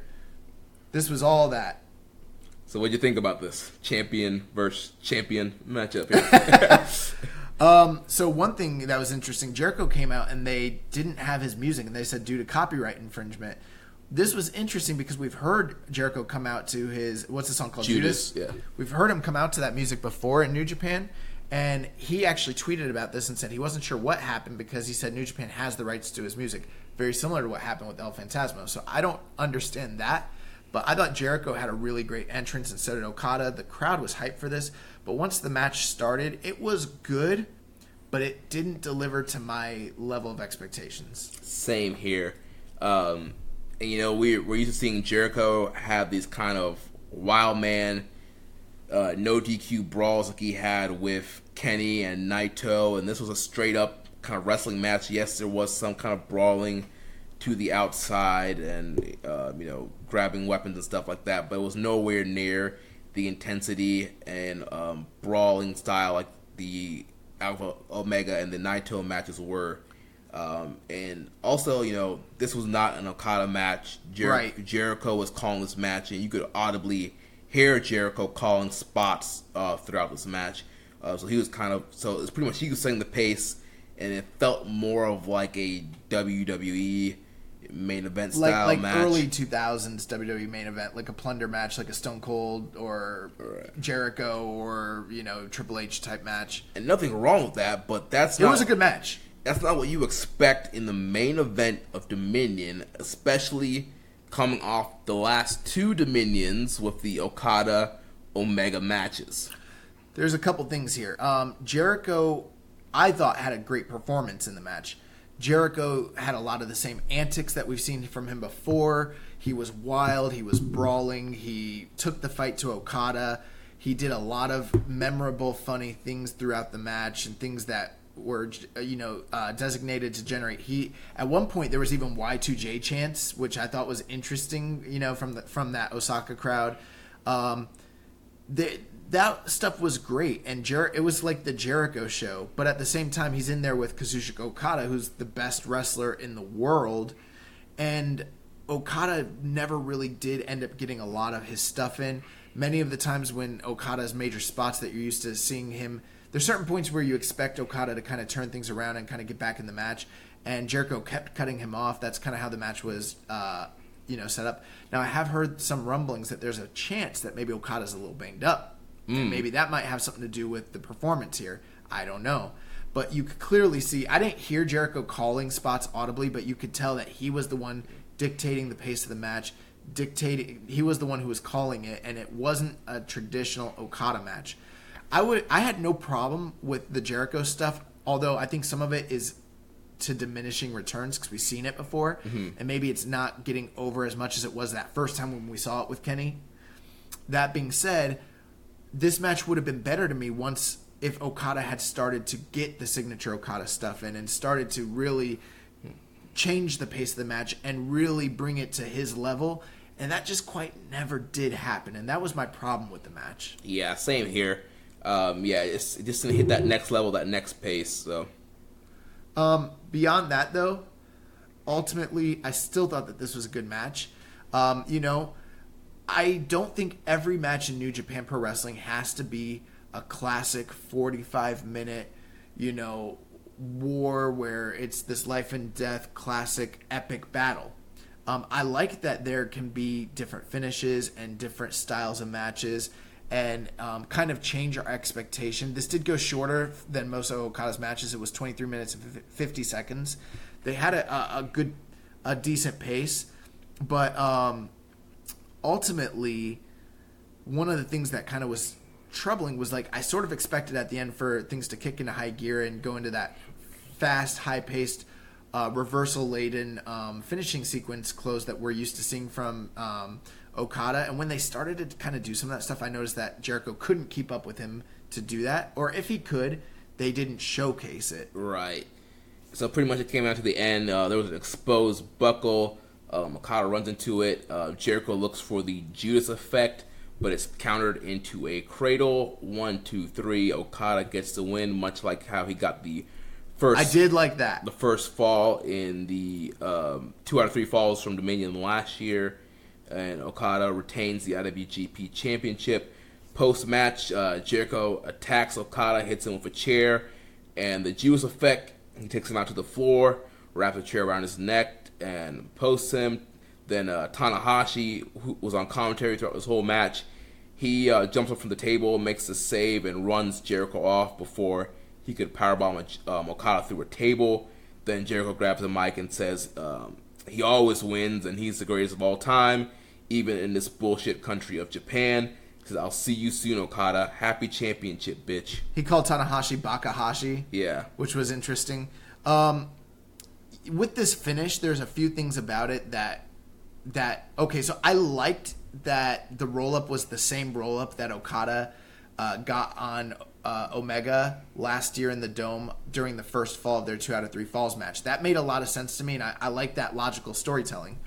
What I didn't like, and sometimes we're critical about the idea that every main match has to have lots of finishers and kickouts. I don't prescribe to that notion, but I also was surprised to see no Judas effect landed, no Rainmaker landed, and it was just a quick roll-up, and I think that deflated the crowd a bit because they weren't expecting it. And part of the reason why I think this happened was because they have to protect the Judas effect. On the flip side, there's politics in play here because we all know that Jericho's going to go back to America and face Hangman Page at All Out for the title, and so you don't necessarily want... I think part of the deal was, Jericho can't take the... Rainmaker and get pinned and look weak going into his title match. And I think on New Japan's side, they don't want to see their champion land his finisher on another champion and then that champion kick out. Yeah. This all sounds like kind of trivial stuff, but I'm very familiar with this because this is how it was in the 80s when you had champion versus champion matches and interpromotional matches. This same sort of politics was very much at play. And I think a lot of this match was designed to keep Jericho looking strong and protected as best possible while still doing a clean finish for Okada. Yeah, absolutely agree. I think you totally nailed it there. We did have a question from Muzza saying, what was that finish between Okada and Jericho? It came out of nowhere. Did they do this because AEW did not want their top guy looking weak? I don't know how much say AEW has in this or how much dialogue, but I think Jericho knows how to protect his brand, and also he is very invested into the success of AEW. And so whether or not it was Tony Khan calling up, Harold Mize telling him what to do, I don't know if that happened. I also think Jericho knew what he needed to do for business to protect himself. Then we had a question from Sir Sam. He said, Jericho versus Tanahashi. Is this the last we see of Jericho? Has he overstayed his welcome? What's your take? I don't think this will be the last we see of Jericho, and I don't think he's overstayed his welcome. You gotta think, Jericho has been a part of the Western expansion.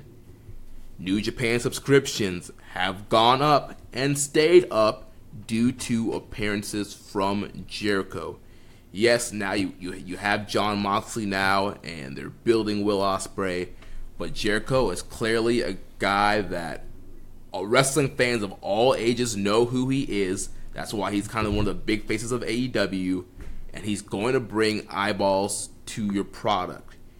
And as long as he's still having good matches, which this one obviously wasn't 5 stars, but it was still a very good match. I thought this was a very good main event. As long as he's having very good matches, I have no problems with Jericho coming in and doing these big dream matches. I think part of the appeal of Jericho is that he's only there so often. So you got to imagine, we're probably not going to see him until either A, the G1 final, B, more likely King of Pro Wrestling, or C, most likely Wrestle Kingdom. With that being said, they give you a lot of time and space to kind of miss the guy, and when he comes in, it feels like a big deal. He is a big attraction.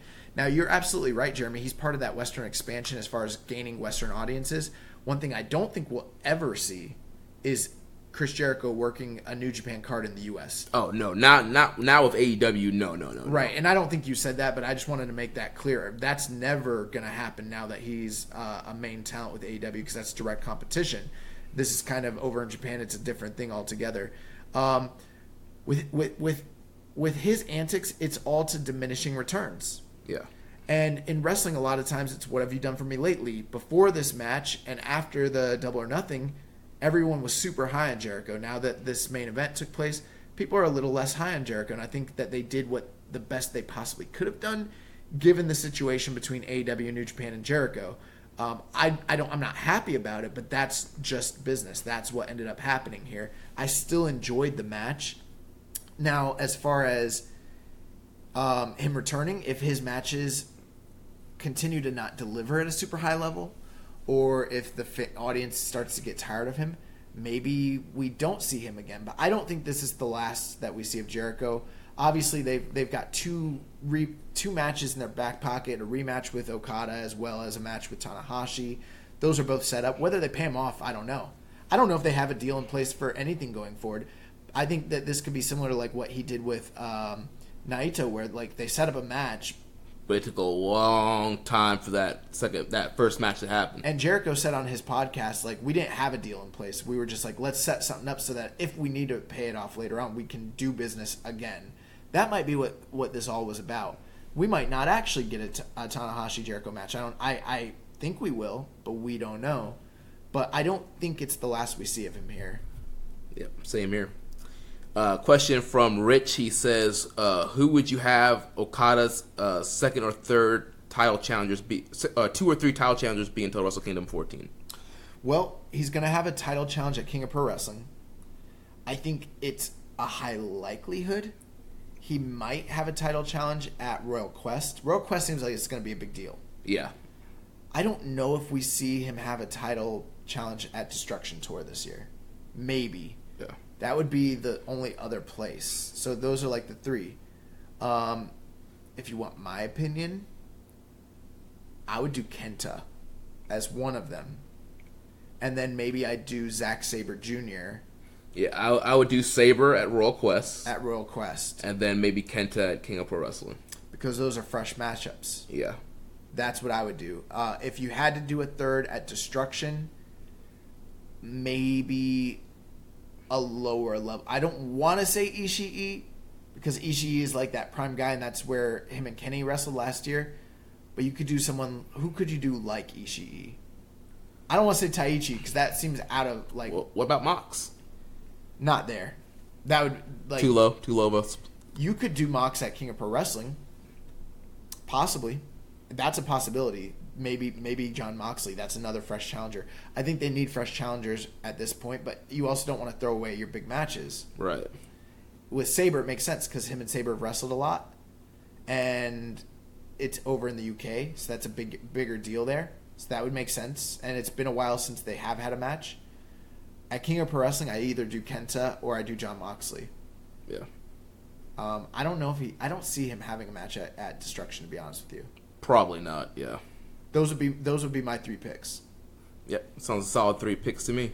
Okay, so my last couple thoughts on this post-match angle. It did seem like there was a lot of criticism about this, and even though this was a great show, oftentimes how the show ends really dictates the overall feeling. Right. It could leave a bad taste in your mouth. Right, and so the fans were not happy for a few reasons because they didn't get a post-match promo from the champion standing tall, which they're very used to, and I also think some of it had to do with the shenanigans of how this all played out. I know when we were watching this, I was with James and Rich, and they were like, "Oh, they're gonna do Jericho and Okada again because they're setting it up for maybe like a no DQ match down the road." And maybe that is possible, but I was like, "There's not enough time. It doesn't work with the schedule. That's not happening." This was just so Jericho could get his heat back, Right. Yeah. and leave the fans unhappy as a heel, which makes sense. But my problem with it was a couple things.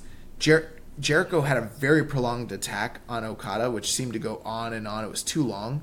The other thing, too, is that Tanahashi was on the outside, and he did eventually intervene. And it was sort of, I think, supposed to be played up as like, I can't stand by anymore. It's gone on too long. But I think he should have intervened way quicker, way sooner. Especially since it's been established now that they're friends, they're teams. They have a partnership. Right. So that was one of it, but I think that some of this could have been saved if they'd shown like anguish on Tanahashi's face, like he was struggling about what to do. But I think they wanted to save the surprise of him jumping the rail. But he waited a long time. Then when he did jump over, he looked so rough and so stiff, as we've discussed before. And him and Jericho barely interacted, and that doesn't build heat. I really feel like if he was going to jump over, him and Jericho should have brawled, right, and got pulled apart, and it should have been a big deal. But it just didn't come off well. I don't think the angle was bad, and I know some people are criticizing, like, you don't want to see stuff like this at Dominion or a major card or whatever. I'm not really in that camp. I'm fine with the angle. I like angles in pro wrestling.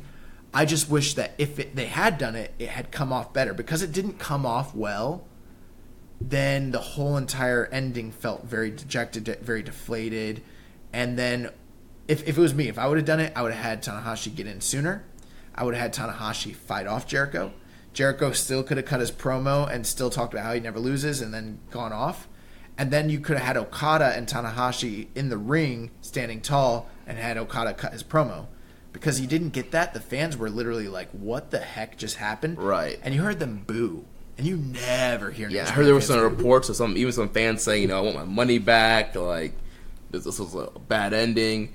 Yeah, and like you, I would have had Tanahashi come in sooner. I would have had Jericho continue the attack, keep the attack in the ring, had Tanahashi slide in the ring, have them have a pull-apart brawl in the ring, and have Tanahashi be the one to cut the closing promo.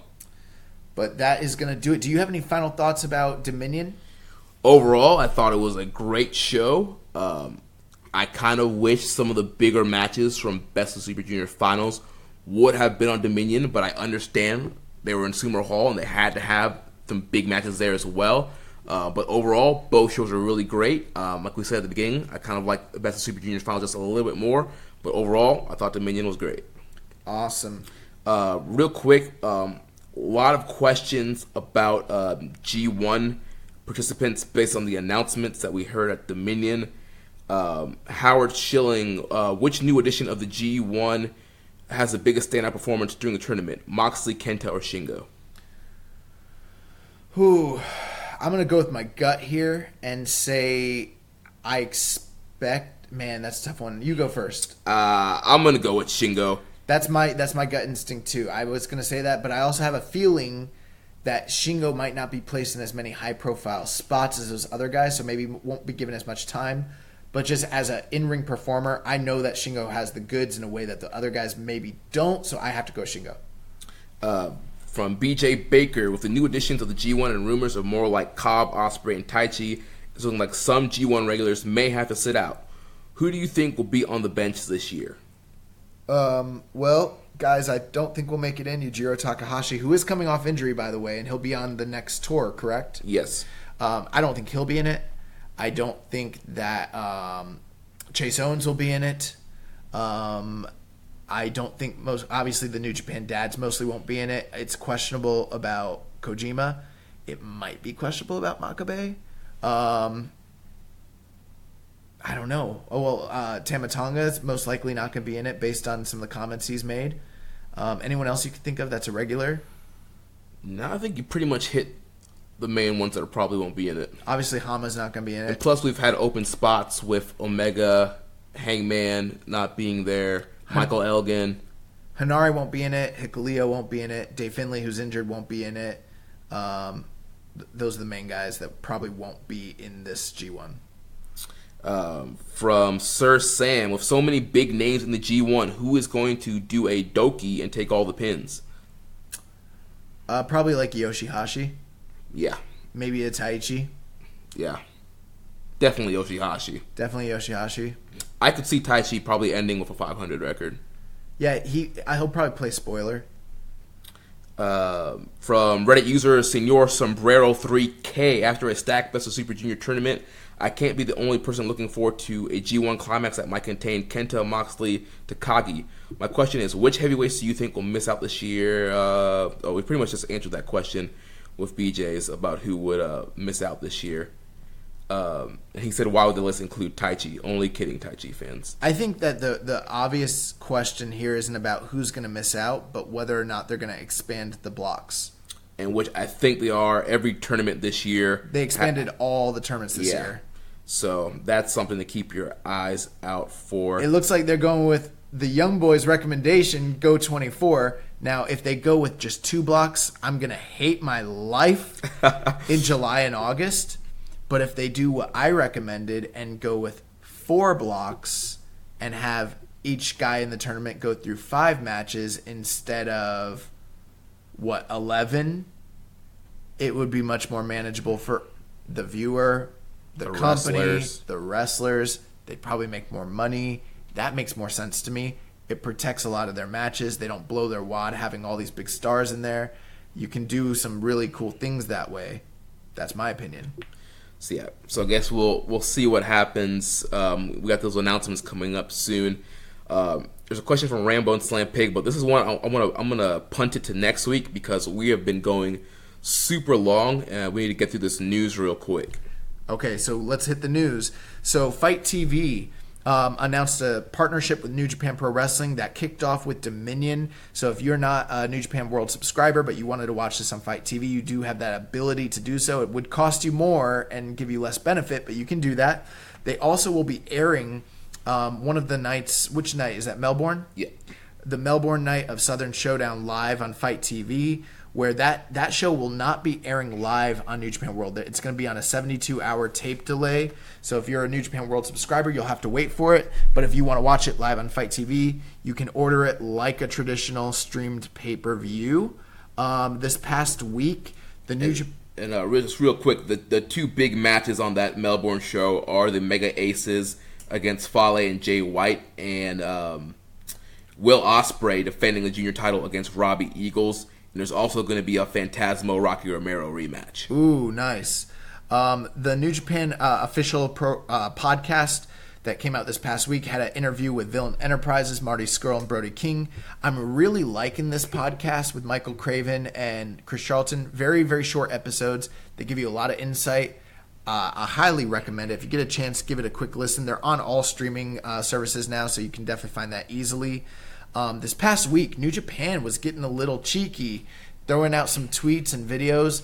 throwing some digs at WWE regarding the issue with Royal Quest, talking about how they only have a few tickets left, and they kind of threw a dig at, they didn't come out and say it, but WWE regarding the Cardiff Wales NXT TakeOver show.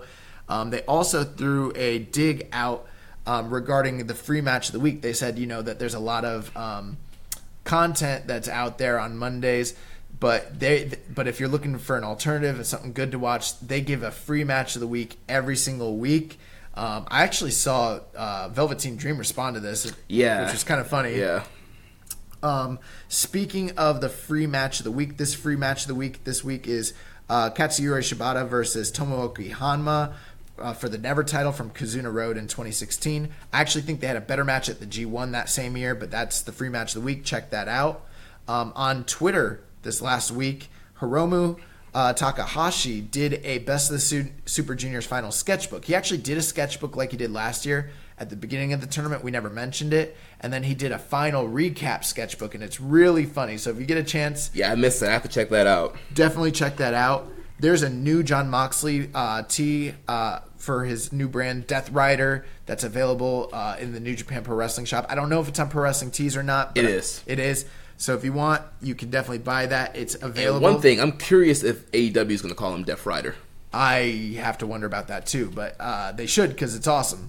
Minoru Suzuki tweeted out this past week regarding Jon Moxley in New Japan and Chris Jericho, and I don't have the exact translation, but basically he wants the smoke. Yes. And it kind of is funny because those are two of the biggest stars from the West. He knows where the money's at, so not only does he want the smoke, he wants the green, and he wants to smoke the green, you know what I'm saying? So Minoru Suzuki 420 says, I just smoked your ass. Big news, the Super J Cup is returning to the U.S. for the Super J Cup is returning for the first time in 2 or 3 years, but for the first time ever, it's going to be in the United States. They have announced 3 different dates here in the U.S., all taking place in August, all on the West Coast. The first round will be held at Temple Theater in Tacoma, Washington on Thursday, August 22nd. Second round will take place at San Francisco State University Student Life Event Center on Saturday, August 24th. And the tournament will conclude with the semifinals and finals taking place at the Walter Pyramid in Long Beach, California, Sunday, August 25th. Tickets will be on sale for all these shows on Monday, June 24th at noon Pacific time. We don't know who will be in the tournament, but there will be 16 wrestlers. It's a single elimination tournament, and it's going to feature talent from New Japan, Ring of Honor, CMLL, and other promotions. Jushin Thunder Liger is the producer of this year's Super J Cup, so I think that this is a big pet project for him, given that it's his last year wrestling and his illustrious history with organizing this tournament from years past and competing in it. So we'll talk more about this in the future. I think it has a lot of interesting business, decisions regarding the dates and the times and the locations. But we'll definitely be talking about that here in the future. Hopefully it's a good tournament. We don't know. Yeah. Kazuna Road is coming up here in the next few weeks, and there's 3 announced dates. There was questions about whether they'd have English commentary or not. Chris Charlton tweeted out at ReasonJP that he, as well as Mavs Gillis, will be returning to commentary for the June 16th and June 17th shows doing English commentary. I don't know if those will be tape delayed commentaries, whether they're live from Korakuen or not, but there will be English commentary for those shows. And some of the big matchups. So on June 16th at Korakuen Hall, the main event is going to be the IWGP Junior Tag Team Championships on the line, with Roppongi 3K, Sho and Yo defending against the Bullet Club team of Taiji Ishimori and El Phantasmo. On June 17th, once again in Korakuen, they have the Josh Smith special, the 10-man elimination tag. Ooh, I love that match. With Chaos taking on Suzuki-gun. And there's also going to be a never openweight 6-man title match with the Most Violent Perverts taking on the Bullet Club team of Phantasmo, Yujiro, and Chase. And then on June 25th, the third night, is at the Sendai Sun Plaza Hall. And the semi-main is the Rev Pro British Cruiserweight Championship, El Phantasmo defending against Ryusuke Taguchi. And then the main event of the evening will be the Rev Pro British Heavyweight Championship match with Zack Sabre Jr. defending against Yoshihashi. Also noted that Doki is back on this tour. For all you Doki lovers out there, I could literally, even though we're on a podcast and it's silent, I could feel the silence of the listeners as I said that. In other news, there was a New Japan Pro Wrestling article done with Fox Sports UK regarding the upcoming Southern Showdown shows. Or actually, it might be Australia. You have to check. You can find it online, though. They did a Q&A with Michael Craven, and real interesting write-up from Fox Sports UK just regarding New Japan Pro Wrestling and their time down in Australia. So definitely check that out. Speaking of Mavs Gillis, he was on one of the latest episodes of Cruel Summer, the show that WH Park is doing over on Post Wrestling, where they run down classic reviews of all the G1 finals each year from 91 to today. I thought Mavs was really good on this podcast. Again, high recommendation. They're up to, I believe, 94, so the first 4 finals. If you want to learn more about New Japan Pro Wrestling history and G1 seasons coming up, give this a listen. It's really awesome. On June 10th, there was a Dominion post-match press conference. The most notable thing coming out of that couple things was Okada basically mentioning that he was upset at the antics of Chris Jericho post-match and that he vows to get revenge on him. So whether or not they're doing an immediate match, we don't know, but it does appear that they put money in the bank for there to be a return match down the line between these two. And hopefully Jericho can get his ass kicked for the beatdown that he put on the new ace of New Japan Pro Wrestling. Final couple things. The G1 Climax dates, blocks, and matches are going to be revealed during Kazuna Road. So we've got the G1, we've got anticipation for what's coming up with G1. So be on the lookout for that. If they did like how they did last year, the first night they'll announce all the participants. The second night they'll announce the blocks. And then the final night they'll announce some of the key matchups throughout the tour. That's usually how they do it, correct. And the final bit of news here, we mentioned Will Ospreay. He is your wrestler of the month for the month of May. He had press conference and post-match comments discussing juniors headlining shows in New Japan and how he wants to elevate the junior title and elevate the station of juniors in New Japan to that level. But he also made a proclamation that he wants to be in the G1. So we didn't get a live Dominion post-match comment about him being in the G1, so it's not confirmed, but he threw down the gauntlet and is saying he wants to be in the G1. And that is going to do it for the news. So yeah, that's going to wrap things awesome up this episode. Week. This is a great episode.